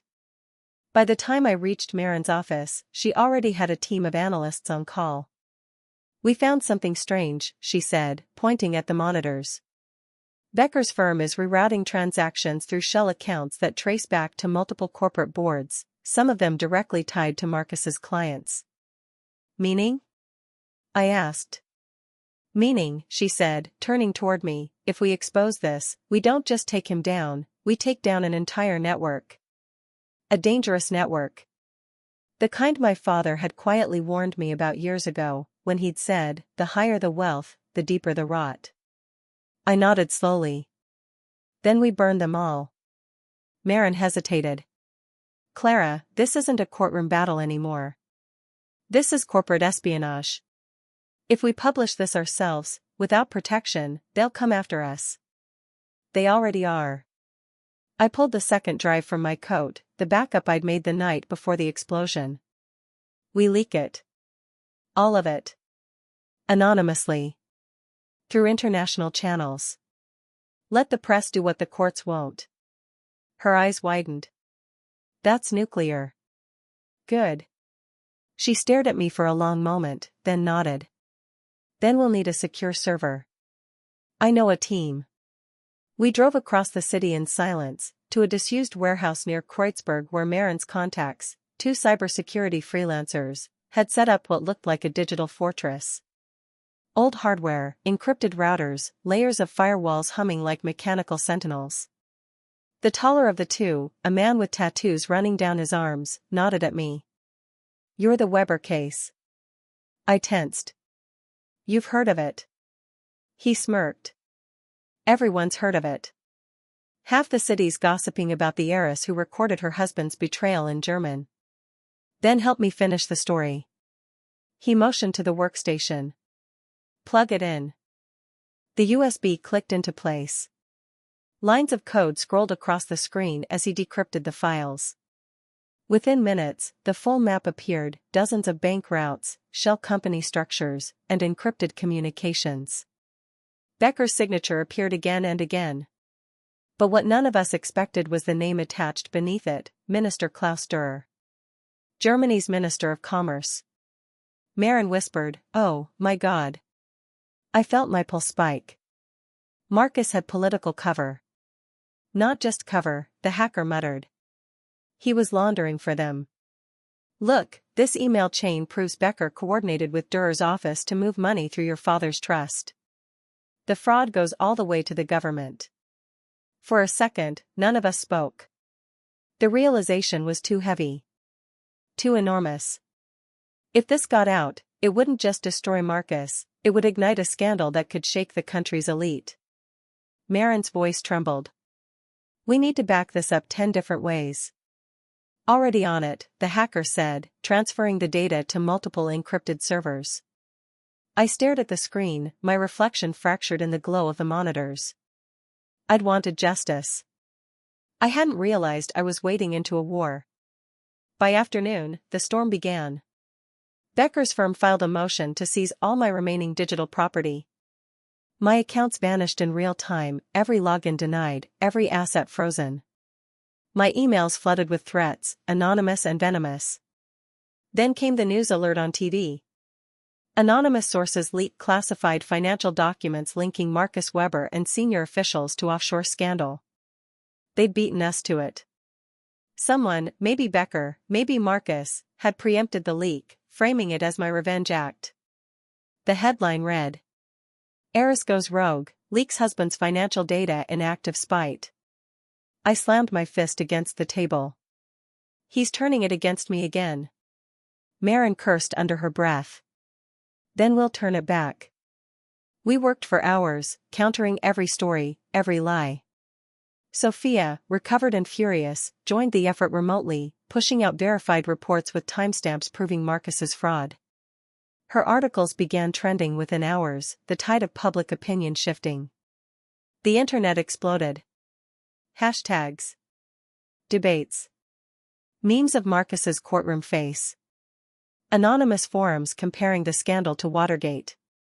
By midnight, Marcus's company stock had plummeted. His clients were distancing themselves publicly. We'd struck a nerve. But victory always comes with a price. At 3 a.m., the warehouse lights flickered. Then everything went black. "Power cut," the hacker muttered. "They found us." The backup generator kicked in, but it was too late. My laptop screen flashed once, then lines of foreign code filled the screen. A live feed appeared. Marcus. Sitting in his office, calm, perfectly composed. "Hello, Clara," he said. My heart clenched. "You've done impressive damage," he continued, his tone casual, almost affectionate. "But you've also made powerful enemies. People who don't forgive exposure." "Stop pretending you're the victim," I spat. "I'm not pretending," he said. "You think you've won because of a few files? Because you made me look like a monster? You have no idea how deep this goes. You're finished, Marcus." He smiled faintly. "Am I? Check your servers." I turned to the hacker. His face drained of color. "He's inside. He's wiping the backups, every copy, every upload." No, that's impossible." I ran to the keyboard, typing commands, fighting to override the breach. "Too late," Marcus said. "You wanted war. Now you have it." The feed cut. Every screen went dark. Then, one by one, they flashed red. Data purged.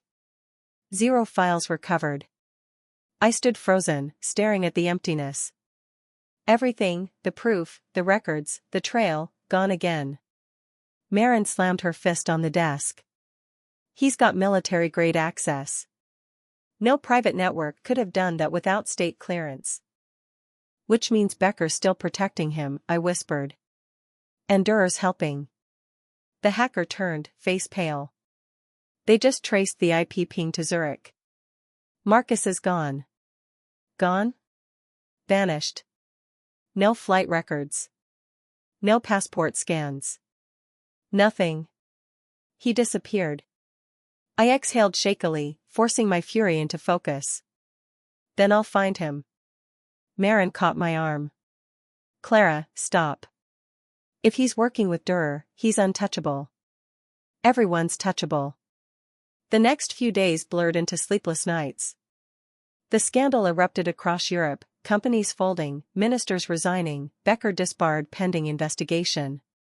The government called for an inquiry. But Marcus remained a ghost. Until, one morning, a courier arrived at my door. He handed me a small black box. No sender. No return address. I opened it slowly. Inside was my wedding ring. And a note written in Marcus's handwriting. In German. "You never knew the real me." My knees buckled. The air left my lungs. He wasn't taunting me. He was confessing. Marcus was gone, but not dead. Not yet. The letter was dated 3 days prior. From Zurich. And at the bottom, a bank stamp I recognized immediately, my father's old institution. He was hiding behind the same walls my father once trusted. The circle had closed. I closed my hand around the ring, the metal cold against my palm. For the first time since this began, I didn't cry. I just whispered, "Then I'll find you. And this time I won't stop at justice." Because Marcus Weber had started a war in the dark. But I had learned how to fight there, too. Zurich greeted me with its usual precision, streets clean enough to shame guilt, air crisp enough to slice through the fog in my mind. It should have felt safe. Neutral. But I knew better now. Switzerland didn't hide innocence, it stored sins in vaults. Marcus's trail had led me here. The letter in the black box wasn't just a taunt, it was a breadcrumb. The bank stamp on the note belonged to Stahl and Brenner Private Bank, one of the oldest private institutions in the city. My father had trusted it. Marcus had corrupted it. The next morning, I stood outside its polished marble entrance, dressed in my father's old overcoat. The receptionist smiled professionally when I handed over the forged appointment slip I'd made using his old signature. "Frau Clara Weber," I said calmly. "I'm here to review my late father's holdings." Her smile faltered. "Of course, Frau Weber. One moment, please." She picked up the phone. I caught fragments in Swiss German. "She's here, yes, the daughter." I pretended not to understand. Minutes later, a tall man in a dark gray suit approached. His features were sharp, symmetrical, too familiar. He extended a hand. "Frau Weber." "Lucas Brenner, senior associate." The name hit me like a slap. Lucas. The same first name that appeared in Becker's files, the supposed partner. "Pleasure to meet you," I said smoothly, shaking his hand even as my pulse spiked. He smiled politely. "Follow me." The elevator ride was silent. My reflection stared back at me in the mirrored walls, eyes steady despite the chaos inside. We entered a glass-walled office overlooking the Limmat River. Lucas gestured to a chair. "Your father's accounts were quite intricate. I assume you've been briefed on their current status?" "I've seen fragments," I replied. He studied me. "Then you know Marcus attempted to assume control." The words landed like shards of ice. "Attempted?" Lucas leaned back, folding his hands. "Your husband is many things. Efficient. Ruthless. But he doesn't understand loyalty." I narrowed my eyes. "And you do?" His mouth curved. "Depends on the price." I exhaled slowly. "Let's stop pretending. You're the Lucas named in Becker's documents. Marcus called you his hidden partner." A pause. Then a low laugh. "So you've been digging." "I've been surviving." He tilted his head. "And now?" "Now I want the truth." He stood and walked to the window, the morning light outlining him like a ghost of my father's youth. "The truth, Clara, is complicated. Your father had another family. A son. Me." The floor seemed to tilt beneath me. "No," my voice cracked. "You're lying." "Am I?" He turned, his eyes holding mine. "My mother was a secretary in his company. He supported us quietly for years. I never wanted anything, until Marcus came. He found me. Told me about you. About the fortune. He said I deserved a share." I could barely breathe. "And you believed him?" "I wanted to believe our father left room for both of us." He smiled bitterly. "But Marcus only wanted leverage. He used me to access the bank, promised me half the inheritance if I helped him fake the transfer." My mind raced. The signatures. The timing. It made sense, too much sense. "Why tell me now?" I asked. "Because Becker turned on us," he said simply. "He's cleaning house. Marcus is a liability now. So am I." I stepped closer. "Then help me destroy them." He laughed softly. "And what's in it for me?" "Freedom. Redemption." Expensive words, he said, but I saw the flicker of guilt in his eyes. I pressed on. "Lucas, if Marcus used you, then you're evidence. Testify. Help me end this. He hesitated, staring out the window again. The river below shimmered like liquid glass. You sound like him, he said finally. Our father. Always believing truth can fix corruption. Because it can. He turned back, meeting my gaze. No, Clara. It only exposes it. The air between us thickened. Then he sighed. There's one thing you should know. Marcus isn't gone. He's preparing for something final. The Zurich accounts were only part of it. There's another will. My heart lurched. Another what? A second will. Drafted weeks before your father died. It names the surviving spouse as the sole beneficiary. I froze. That's impossible. The original will was never filed, he finished. Marcus found it and replaced it. But I have a copy. He reached into a drawer and pulled out a sealed envelope. It's kept in the main vault under restricted access. But if you want it, you'll need to go through me. I stared at him. And why would you help me? Because, he said quietly, I'm tired of being Marcus's pawn. And I want to see him fall as much as you do. I took the envelope, fingers trembling. Then we worked together. He nodded slowly, extending his hand again. Partners, then? I hesitated. Then I shook it. But in the reflection of the window, I saw it, his other hand slipping something small into his pocket. A flash drive. The same kind Becker used. My gut twisted. He smiled, almost sadly. You should leave Zurich tonight. There are people who won't let this reach daylight. What about you? I have my own ghosts to bury. As I turned to leave, he said softly, be careful, Clara. Marcus isn't the only one who knows how to disappear. I spent that night in a safe house Sophia had arranged. The letter burned in my pocket, heavier than gold. I opened it under the dim light of a desk lamp.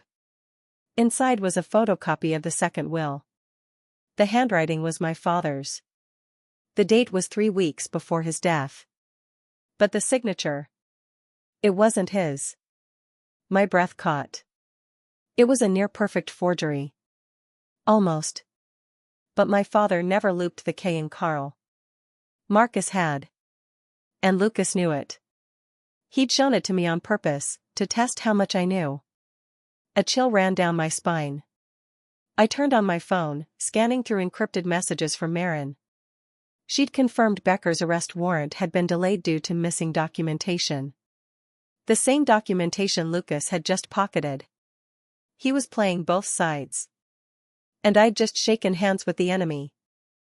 At dawn, I left the safe house, crossing the quiet streets toward the river. Zurich was waking up, bakers lighting ovens, trams clattering on steel. Life moved on, indifferent. I passed a newsstand. The headline caught my eye. Becker's legal partner found dead in Berlin apartment, suspected overdose. My pulse raced. Becker was eliminating witnesses.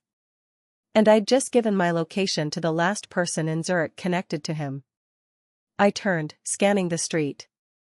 A dark sedan idled near the corner. Lucas's car. He stepped out, his face unreadable. You shouldn't have stayed, he said. Becker's men are here. How do I know you're not one of them? You don't, he said simply. But if you want to live, you'll come with me. Before I could reply, a gunshot cracked through the air. Lucas shoved me behind a parked car as the sedan's rear window shattered. 2 men in black coats advanced from the alley. Becker's men. Run, he shouted. I hesitated only a moment, then sprinted toward the bridge. Bullets hit the pavement around us. Lucas fired back, one of the men dropping instantly. We dove behind a tram as it passed, using the noise as cover. When it cleared, the attackers were gone. Lucas leaned against the wall, panting. I told you, Clara. Becker's cleaning house. I stared at him, chest heaving. And you still want me to trust you? I just saved your life.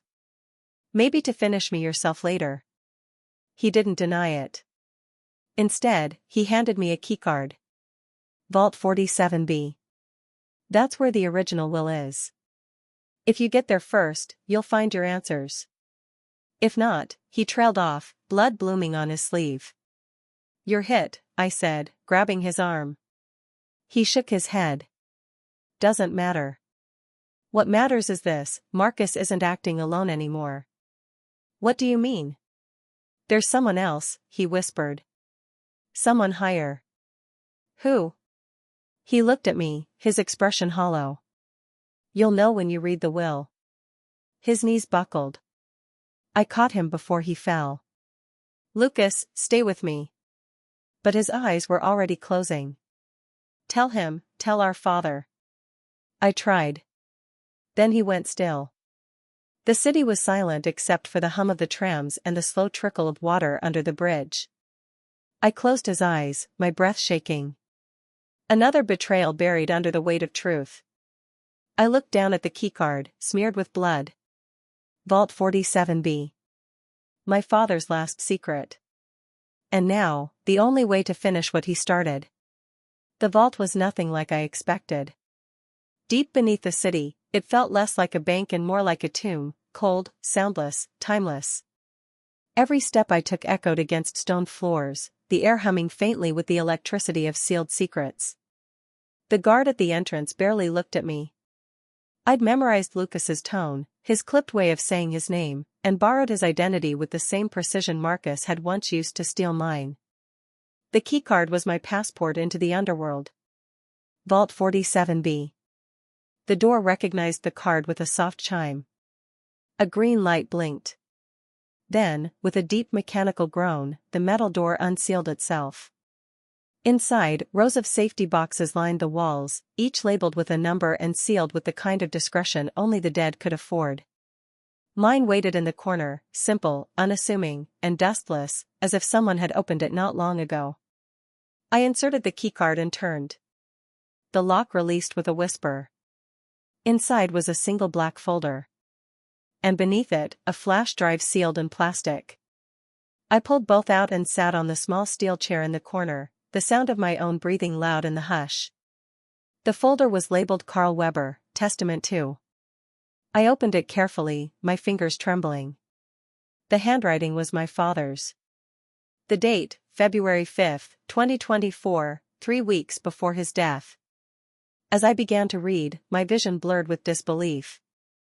In the event of my passing, my estate is to be divided under the supervision of Marcus Weber, my son-in-law, until such time that my daughter, Clara Weber, is deemed emotionally and financially capable of independent management.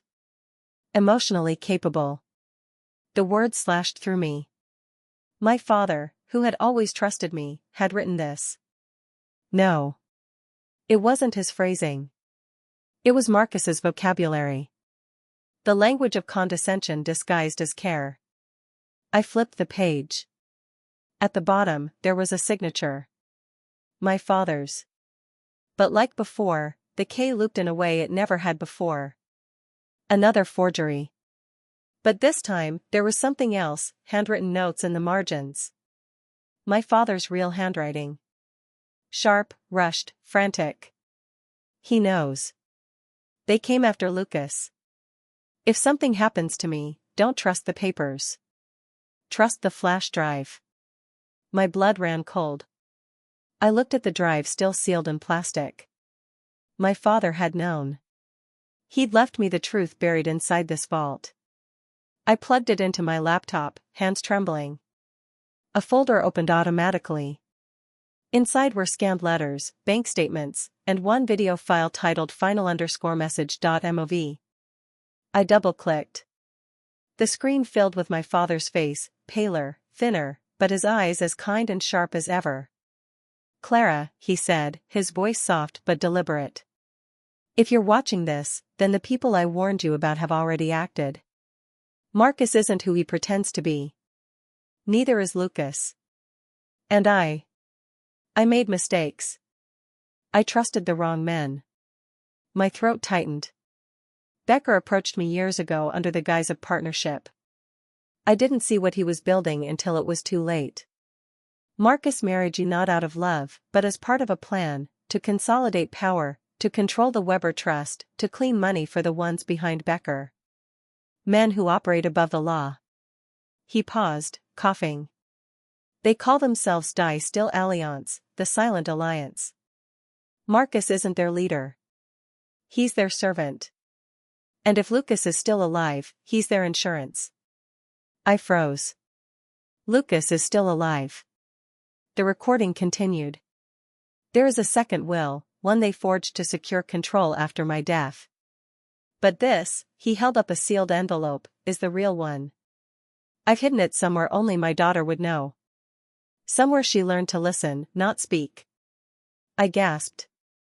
The piano bench. The hollow base. The one I'd hidden the first USB in. It wasn't just a hiding spot. It was a message.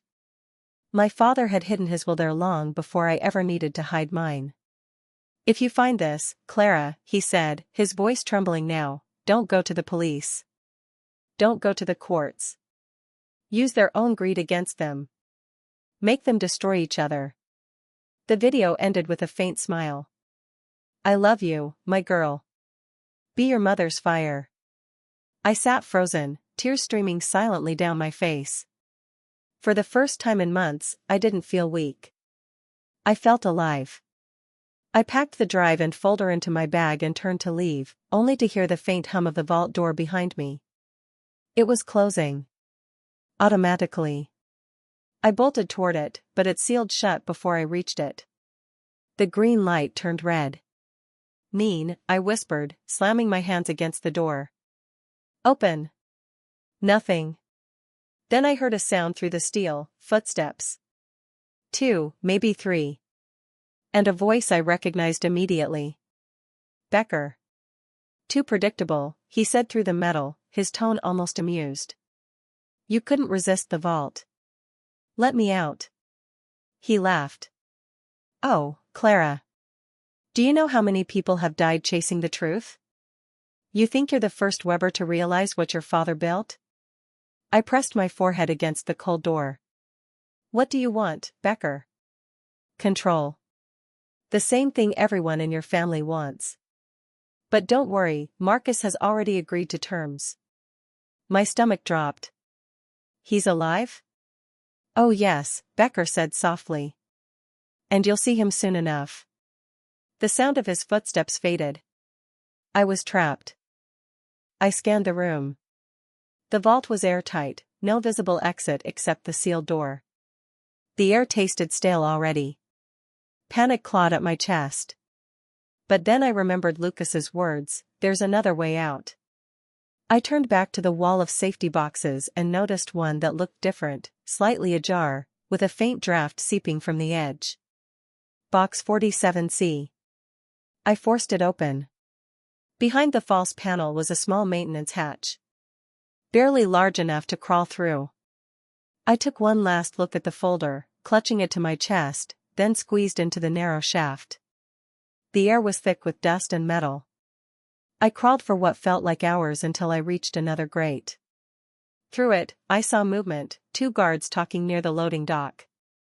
I waited until they turned away, then kicked the grate open and dropped silently behind a stack of crates. My niece screamed in protest, but I didn't stop. I slipped out through a side corridor and into the alley beyond, rain pounding against my face. Free. But barely. My hands shook as I unlocked my phone and messaged Marin. Alive. Have real will. Becker and Marcus both active. They're working with someone powerful. Need extraction. Her reply came seconds later. Get to the Austrian border. There's a safe house. Becker's facing warrants in Berlin now. He won't leave Switzerland without leverage, you.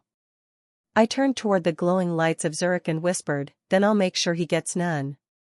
I caught a train under a false passport by midnight. My body ached. My mind burned. I stared out at the passing countryside, the reflection of my own eyes in the window, haunted, yes, but no longer hopeless. In my lap, the flash drive blinked faintly, a pulse of red light every few seconds. A warning. Or maybe a heartbeat. I smiled bitterly. Let's finish this, Marcus. But as the train crossed into Austria, my phone vibrated once more. A new message. From Marcus. I saw the video too. He lied to both of us. The alliance is coming. We need to end this, together. I stared at the words, my blood turning to ice. Even in the dark, his power reached me. Even across borders, Marcus was still inside the story. And now, for the first time since it began, I couldn't tell if he was my enemy, or the last ally I had left alive. The train rattled through the Austrian night, carving its way through black mountains and fog. Every light outside the window looked like a signal, every sound like pursuit. I hadn't slept in 3 days, but exhaustion felt dangerous, like surrender. Marcus's message glowed on my phone screen again. The alliance is coming. We need to end this, together. For the first time since the crash, I hesitated. He could be lying. But he could also be right. Because if my father's recording was true, if Die Still Alliance really existed, then Marcus wasn't the mastermind. He was a pawn, like Lucas. Like me. The thought curdled in my stomach. I typed back. Meet me. Tomorrow. Noon. Vienna. The place where it began. No response came. Only the blinking delivered beneath my words. By the time I arrived in Vienna, dawn had barely cracked through the fog. I rented a car, drove straight out of the city, and followed winding roads until I reached the estate my father had bought decades ago, a retreat on the edge of the forest. The same place where I'd once played the piano under his patient gaze. The same piano where both of us had hidden our secrets. The house stood abandoned now, windows boarded, vines crawling up the stone like old regrets. I pushed the door open and stepped inside. Silence. Dust. Ghosts. And then, faintly, music. Piano keys. Claire de Lune. My heart seized. I followed the sound down the corridor and into the drawing room. Marcus sat at the piano, his back to me, fingers gliding over the keys. His reflection shimmered in the cracked mirror above the instrument. His hair was longer, his suit disheveled, his face drawn but calm. When he stopped playing, he spoke without turning around. You always hated this piece. I hate what it reminds me of, I said quietly. He turned then, slowly, almost reluctantly, and our eyes met for the first time since the courtroom. Clara, he murmured. You look tired. I laughed bitterly. You tried to kill me. Forgive me if I don't look rested. He smiled faintly. You always did exaggerate. Is that what Lucas was doing when he bled out in Zurich? His expression flickered. He made his choice. No, I snapped. You made it for him. Silence stretched between us, taut as wire. Finally, Marcus stood and approached, his steps measured. Becker's dead, he said softly. And the alliance, they've turned on me now. Everything your father warned you about, it's real. They used all of us to build something bigger. You expect me to believe you? He stopped a few feet away. You don't have to. But if you want to survive, you'll have to listen. He reached into his coat pocket and pulled out a flash drive identical to mine. This, he said, is everything Becker kept on them.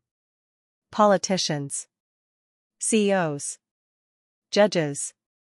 Your father tried to expose them once. That's why they killed him. I froze. You said he had a heart attack. He smiled sadly. That's what Becker told me to say. The room tilted. You knew? I didn't know how, he said, stepping closer. I thought it was Becker alone. I didn't realize until it was too late that your father had something they wanted, the original will. The alliance wanted his assets to stay buried. When he refused, Becker used me to get close to you. My hand shook. You married me to rob me. He flinched. At first, yes. But then. Don't, I warned. Don't you dare say you loved me. He sighed. You wouldn't believe me anyway. I turned away, my throat burning. You're right. I wouldn't. He set the flash drive on the piano. The Alliance will move tonight. They've already sent people to Vienna. You're their last loose end. Help me expose them, and we both walk away free. Why would I trust the man who betrayed me? Because I'm the only one left who knows how deep this goes. The fire crackled weakly in the hearth as night bled back into the room. Marcus poured whiskey for both of us, and for a strange, fleeting moment, it felt like the early days again, before the deception, before the money. Just two people orbiting each other, afraid to speak the truth. What was the plan, Marcus? I asked finally. When this all started? He stared into the glass. Becker promised me control of your father's company. Said he could make me untouchable. All I had to do was love you convincingly. He gave me scripts. Words to say. Ways to keep you quiet. And you followed them. At first, he admitted. Until I realized you weren't like him. You asked questions I wasn't supposed to answer. You cared about things he called irrelevant. That scared Becker. So he decided to kill me. Marcus nodded slowly. He said accidents are cleaner than divorces. The air between us thickened again. You could have stopped him. I tried, he said softly. The crash wasn't supposed to happen that night. Becker had planned something else. But you left early. I followed to warn you. I stared at him, searching his face for the smallest trace of truth. He looked older, haunted. But Marcus had always been a man of practiced masks. You're lying, I whispered. He met my gaze. Maybe. But does it matter now? I set my glass down hard. It matters to me. For a moment, neither of us moved. Then he said quietly, do you know what Becker's final message was to me before he died? I shook my head. He reached into his coat and handed me a folded piece of paper. The handwriting was Becker's, arrogant, slanted, unmistakable. She'll never stop. She's her father's daughter. Make her silence permanent. I looked up slowly. So what happens now, Marcus? Do you finish the job? His jaw tightened. No. I finish the story. He walked to the window, his reflection warped by the rain. The Alliance will come for both of us. But if I hand them the drives, they'll stop hunting. You're going to bargain with the devil? He turned, and for the first time I saw it, real fear. You think you understand them, Clara, but you don't. They don't just kill reputations. They erase histories. Your father's research, his charities, even his birth records, they've already begun vanishing. Soon, it'll be like he never existed. My breath caught. Then we expose them. Publicly. Everything at once. He shook his head. That's suicide. Maybe, I said. But it's the only way they can't silence both of us. Marcus hesitated. Then he smiled faintly. You sound like him. I learned from the best. I reached for the flash drive. He didn't stop me. We spent the night transferring files onto multiple encrypted clouds, routing signals through 3 countries. Every document, every transaction, every recording Becker had ever kept, uploaded, copied, scattered into the world like seeds. When it was done, Marcus slumped back in the chair, exhausted. It's done, he said quietly. They can't erase this now. I stared at the screen. Then why do you look terrified? He glanced at his phone. Because they know we did it. Right then, headlights cut through the window. 3 black cars rolled up the gravel drive. Marcus grabbed my arm. Run. Not this time, I said. Clara. But I was already moving. I pulled the gun from my coat, the same one I'd used in the Austrian woods, and aimed it at the door. The first man kicked it open. I fired. He fell instantly. Marcus shot another with the small pistol he kept hidden in his sleeve. The third lunged, but Marcus caught him by the throat, slamming him against the wall. The house erupted in chaos, gunfire, shouting, the crash of breaking glass. Then, silence. The three men lay still. Marcus stumbled, blood blooming on his shoulder. "Marcus!" I cried, catching him as he fell. He coughed, managing a pained smile. "Still dramatic, aren't we? Stay with me." He laughed weakly. "Always did like hearing you give orders." I pressed my hand against his wound. "You're not dying here." His gaze met mine, softening. "You were right, you know. About everything. Save your confession for the police." "No," he whispered. "Only for you." He reached into his pocket, pulling out the second flash drive, the one I hadn't seen him use. "This one's different. My confession. My insurance. Make sure they hear it. Marcus, please." He gripped my hand, his blood slick against my palm. "For once, Clara, don't fight me." And then, like a candle blown out, he was gone. I knelt beside him, shaking, my body numb. Outside, sirens wailed in the distance. I took the drive from his hand and whispered, "Then I'll make sure they remember you. The real you." 3 weeks later, the headlines screamed across Europe. Mass corruption scandal exposes alliance between politicians, banks, and private firms. Anonymous whistleblower uploads thousands of classified documents. Marcus's confession, paired with Becker's files, had detonated like a bomb. Arrests spread across 3 countries. The alliance fractured. And in the ruins, one name became the face of both tragedy and truth. Clara Weber. I stood at Marcus's grave on a gray morning, the sky heavy with unspoken words. His tombstone was simple. His ring rested atop it, beside mine. "You got what you wanted," I said softly. "Freedom. Just not the kind you imagined." The wind whispered through the trees. For a moment, I almost thought I heard his voice in it. Then, a rustle behind me. A woman stood by the fence, tall, sharp-eyed, wearing black gloves. "Mrs. Weber," she said. "Or should I say, Ms. Weber now? Who are you?" She smiled faintly. "A representative. The alliance isn't gone, you know. You only cut off a limb." I felt my stomach twist. "What do you want?" "To offer you a position," she said calmly. "You're good at surviving. We like survivors." I stared at her, disgust curling through me. "Tell your masters I'm done playing their games." She tilted her head. "Everyone says that, at first." Then she handed me a card, plain, white, with a single symbol embossed in silver, a circle split by silence. When I looked up again, she was gone. I crushed the card in my fist and turned back to Marcus's grave. "Looks like the war isn't over," I whispered. And as the clouds broke above me, I finally understood what my father had meant. Truth wasn't justice. It was survival. The day Marcus was buried, I thought the war was over. I was wrong. 3 months later, I was sitting in the same courtroom where we'd once faced each other as enemies. Only this time, he wasn't there to defend himself. The prosecution had turned its sights on me. The charge, complicity in Marcus Weber's crimes.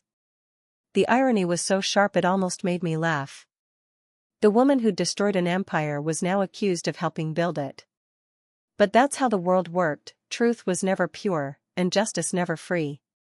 The prosecutor, a narrow-faced man named Harriman, began his opening statement with the tone of someone who'd already decided the ending. "Your Honor," he said smoothly, "we are not here to condemn a grieving widow. We are here to question whether her grief is real. Whether Clara Weber was the victim she claims, or the accomplice who knew too much for too long." The courtroom buzzed like a hive. Cameras flashed. My name had become a headline again, heiress turned hacker, or heroine? I sat still, my hands clasped in my lap. The courtroom lights made me feel exposed, like every breath was being documented. When it was my turn to speak, I stood slowly. "My name is Clara Weber," I began. "I was a wife, a daughter, and a survivor. Everything you're about to hear has already been taken from me once, my father's name, my husband's truth, my reputation. But I'm still here. And that should tell you something." Marin, sitting beside me, gave a subtle nod. Her faith in me had carried me through the weeks of interrogations and audits. Riemann smirked. "You claim innocence. Yet you lived off the proceeds of fraud for years. You signed documents transferring millions. Are we to believe you never once asked where the money came from?" "I trusted my husband," I said quietly. "And that was my mistake." He paced in front of me. "Trust is not an excuse under the law." "No," I said, meeting his eyes. "But deception should be a crime worth equal punishment." A murmur rippled through the audience. Riemann slammed down another exhibit. "Emails recovered from Marcus Weber's server, many of them copied to your address. Including financial updates." Marin rose. "Objection. Those copies were part of Becker's forged digital trail. Forensic analysts confirmed timestamp alterations consistent with identity framing." The judge nodded. "Objection sustained." Riemann frowned, regrouped, and changed tactics. "Then perhaps we should discuss your own recordings. You claim to have gathered evidence of your husband's betrayal, yet withheld it from authorities for months." "I was nearly killed for gathering them," I said evenly. "Would you have done differently?" His expression faltered. "You took justice into your own hands. I took survival into mine." That line hit like a gunshot. Even the stenographer paused for half a heartbeat before continuing to type.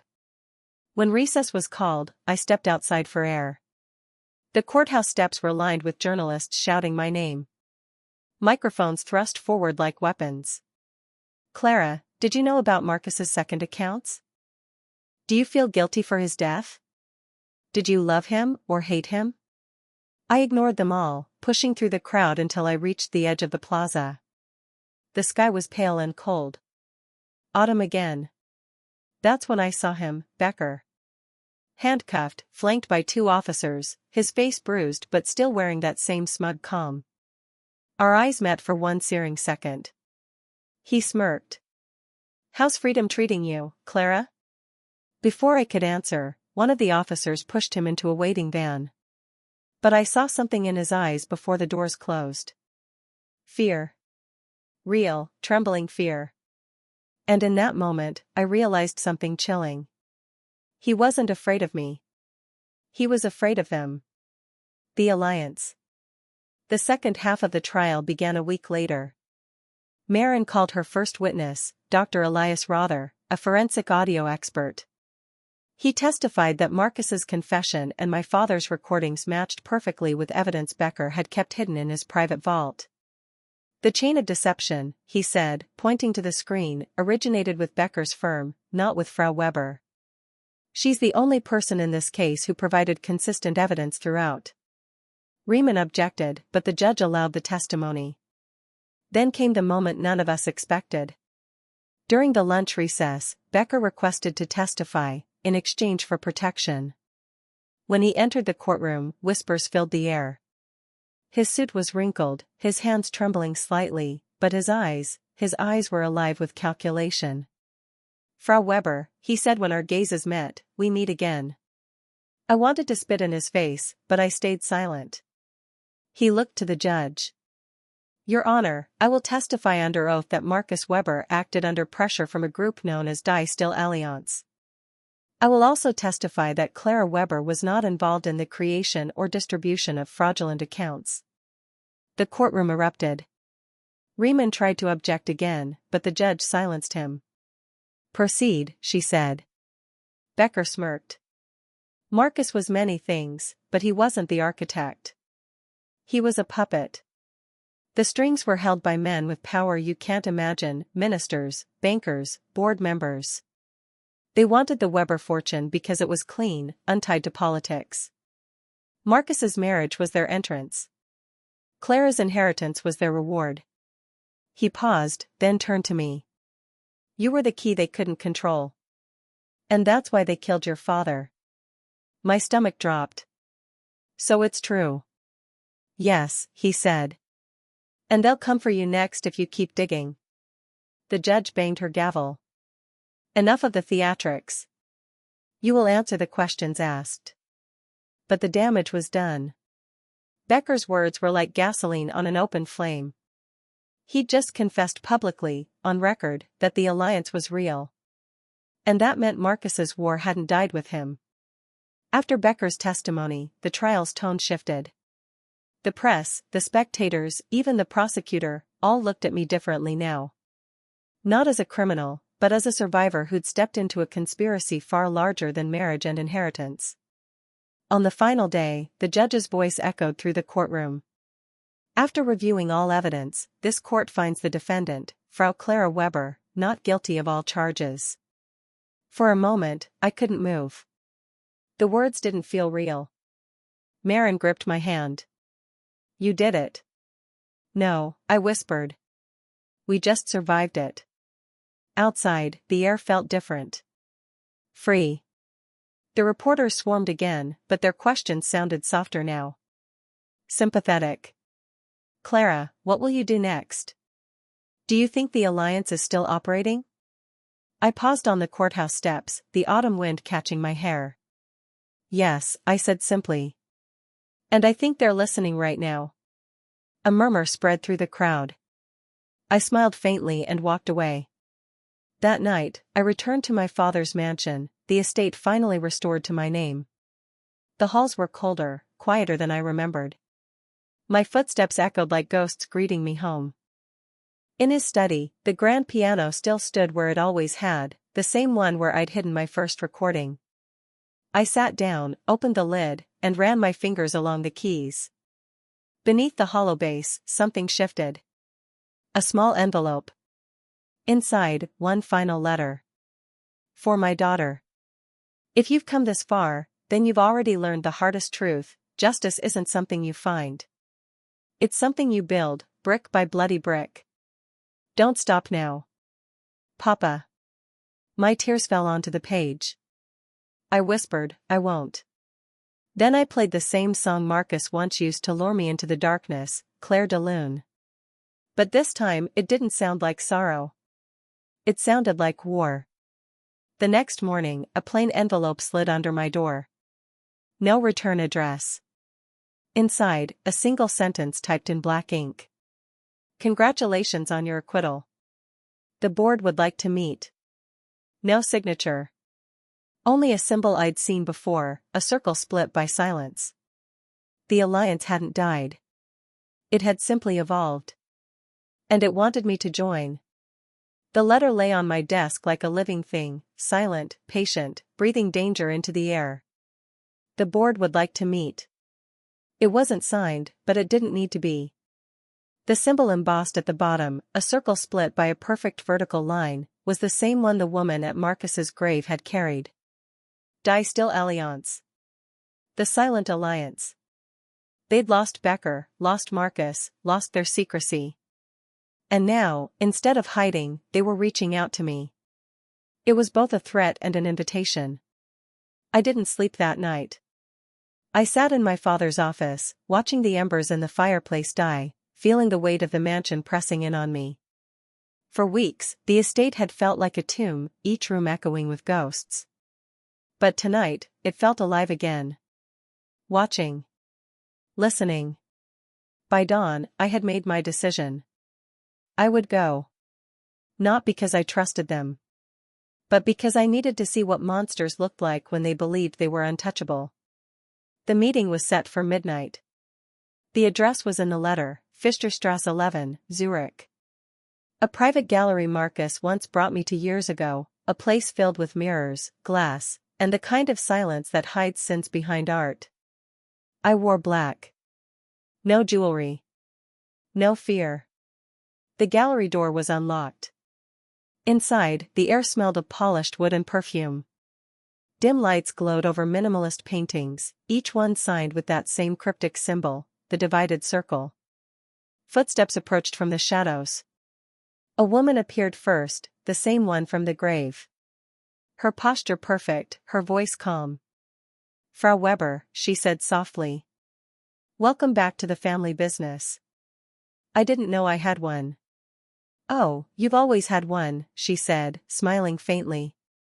"You just didn't realize how vast your father's influence really was." "Is that what you call corruption now? Influence?" She tilted her head. "Words are tools. The same way justice is. Your father knew that. So did Marcus." "Don't say his name." "Why not?" she asked. "He died protecting you." The words hit me like a slap. Protecting me? He used me. Perhaps. But he also shielded you from Becker's last order. You weren't meant to survive Vienna. I froze. What do you mean? Becker's men had orders to eliminate both of you. Marcus turned the gun on them first. My breath caught. I saw the fight again, the gunfire, the blood, Marcus's last words. He hadn't been fighting me. He'd been protecting me. The woman smiled, watching the realization settle. You're stronger than we expected, Clara. Smarter than your father, colder than Marcus. That's why we're offering you a place at the table. I don't want your seat, I said. You already have it, she replied. Half of your father's holdings were structured through our network. You've inherited his shares. You're one of us whether you accept it or not. I looked around the gallery. Every painting seemed to watch me. So that's why you killed him, I whispered.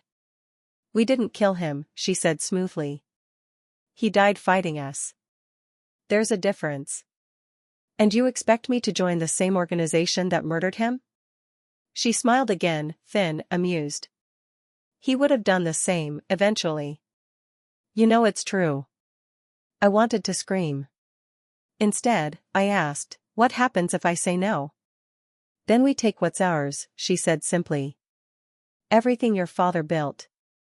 Everything Marcus left behind. And perhaps, your life. She handed me a white keycard. Think carefully, Frau Weber. That key opens the vault beneath this gallery. Inside, you'll find everything your father kept hidden from you, the real alliance records, his final transactions, and the names of those still loyal to him. The choice is yours. Truth or loyalty. Then she turned and disappeared into the mirrored hallway, her reflection multiplying until I couldn't tell which was real. I stood alone in the gallery for a long time, the keycard heavy in my hand.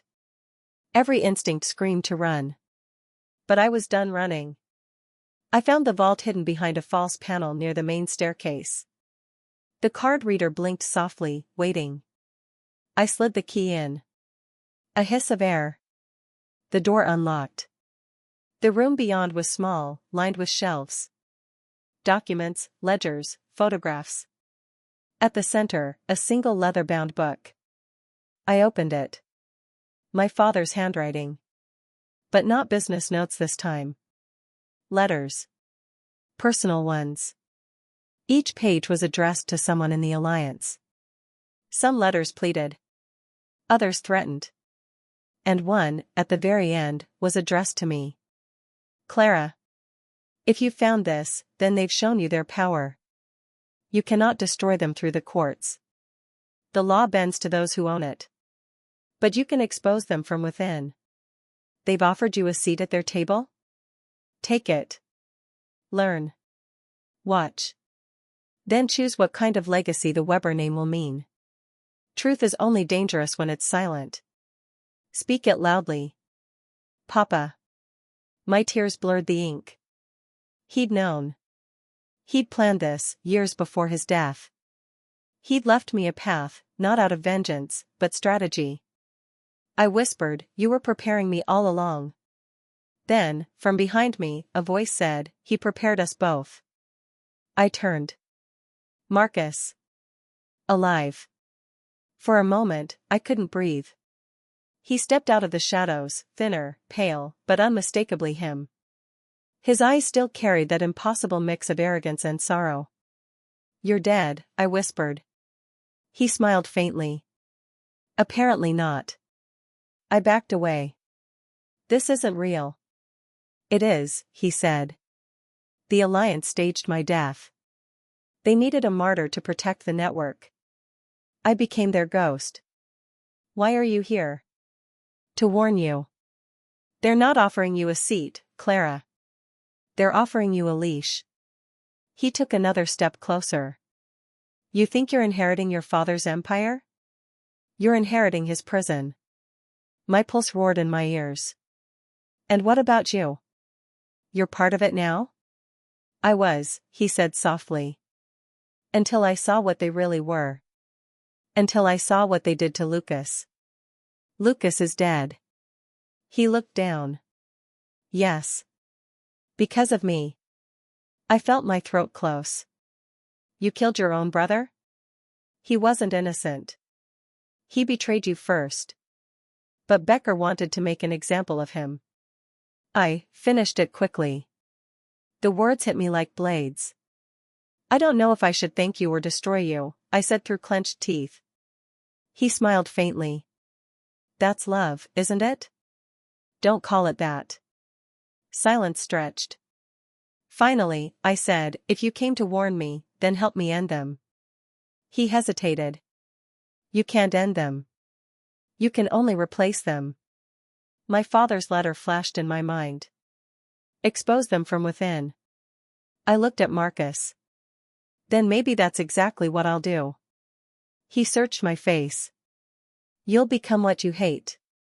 Maybe that's the only way to destroy it." Marcus stepped closer, lowering his voice. "If you go down this road, there's no coming back." I met his eyes. "Neither of us came back, Marcus. We just learned to wear better masks." He smiled sadly. "Then I suppose I'll see you at the table, Frau Weber."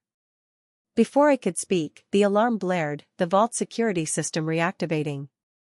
"Go," he said. "They're coming. If they find me alive, we both die." "Marcus." "Go." I ran, clutching the leather book to my chest as the vault door slammed shut behind me.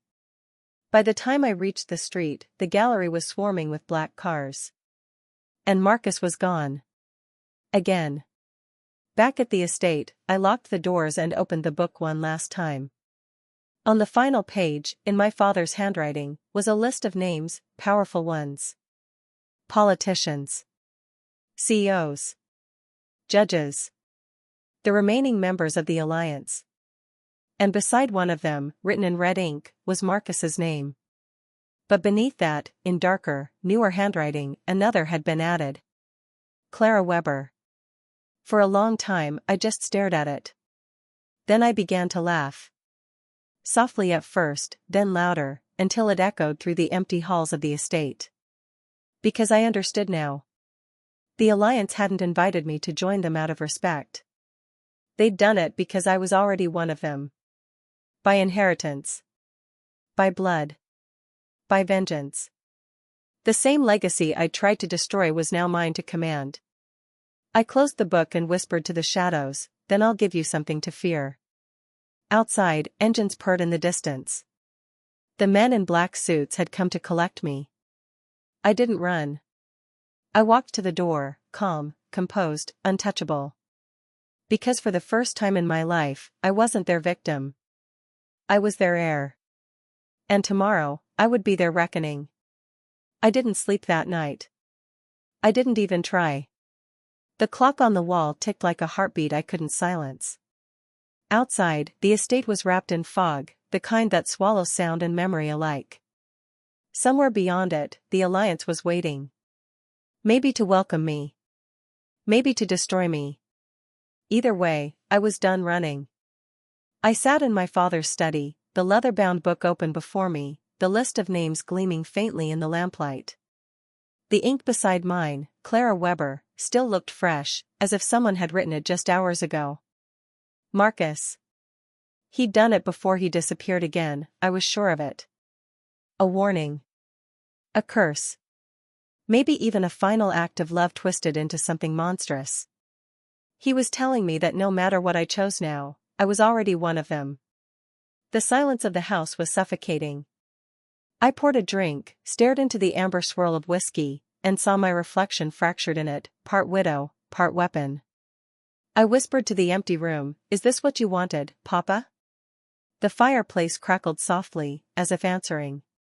I'd inherited more than money. I'd inherited power. And power didn't ask for purity. It asked for decisions. Just after midnight, the headlights appeared again, black cars winding up the long drive, their beams cutting through the fog like blades. They came to collect me. I walked to the door before they could knock. When I opened it, the same woman from the gallery stood there, her gloved hands folded neatly in front of her. "Frau Weber," she said.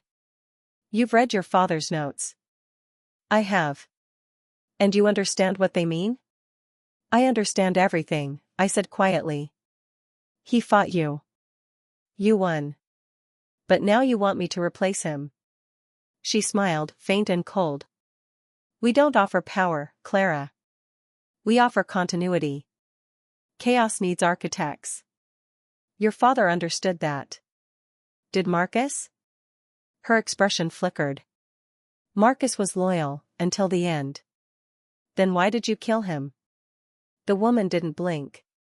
"Because he chose chaos over control." "And what if I choose chaos too?" She leaned forward slightly. "Then we will bury you beside him." I studied her face for a long moment, then stepped aside. "Come in."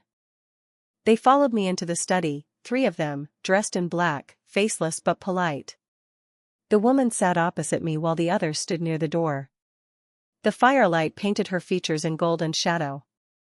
"You've read the book," she said. "You know who we are. What we maintain. You maintain corruption." She tilted her head. "We maintain order. Governments change. Markets collapse. Wars burn. But money, power, must remain stable. That's what we do." I laughed softly. "My father called that slavery." "And yet he helped us build it," she said. "So will you."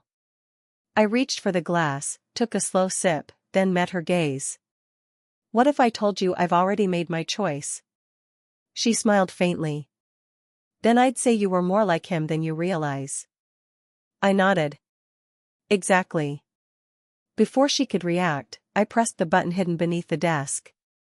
The monitors on the far wall came alive, dozens of screens lighting up in sync, displaying mirrored copies of files, transactions, names. The Alliance's entire database. Broadcasted live. "To every major news network in Europe," I said softly. "And to every government server you thought you controlled." Her smile faltered. "What did you do?" "I exposed you," I said. "All of you. Every name in that book. Every transaction. Every lie." The room pulsed with the light of data streaming out into the world. The truth my father died for. The truth Marcus tried to bury. "You'll destroy economies," she hissed.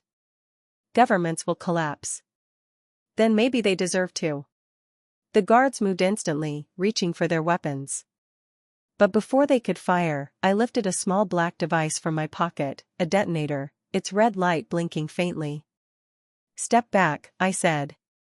"Now." The woman's eyes widened. "You wouldn't." "Try me." The guards froze. "You think martyrdom will make you noble?" she said, voice trembling.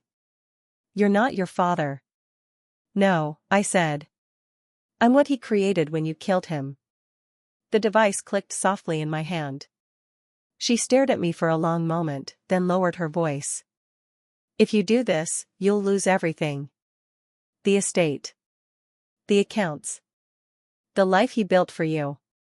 I smiled faintly. "He didn't build it for me. He built it for truth." And then, without another word, I pressed the button. For a moment, there was silence. Then the monitors exploded with color, data cascading faster than I'd ever seen, the server screaming under the load. The files weren't just uploading now, they were multiplying, spreading to every digital node they could reach. It wasn't destruction. It was liberation. The Alliance's empire unraveled in real time. The woman lunged for the desk, but I stepped back, gun drawn. "Don't," I warned. She stopped, breathing hard, her eyes burning with hate, and something else.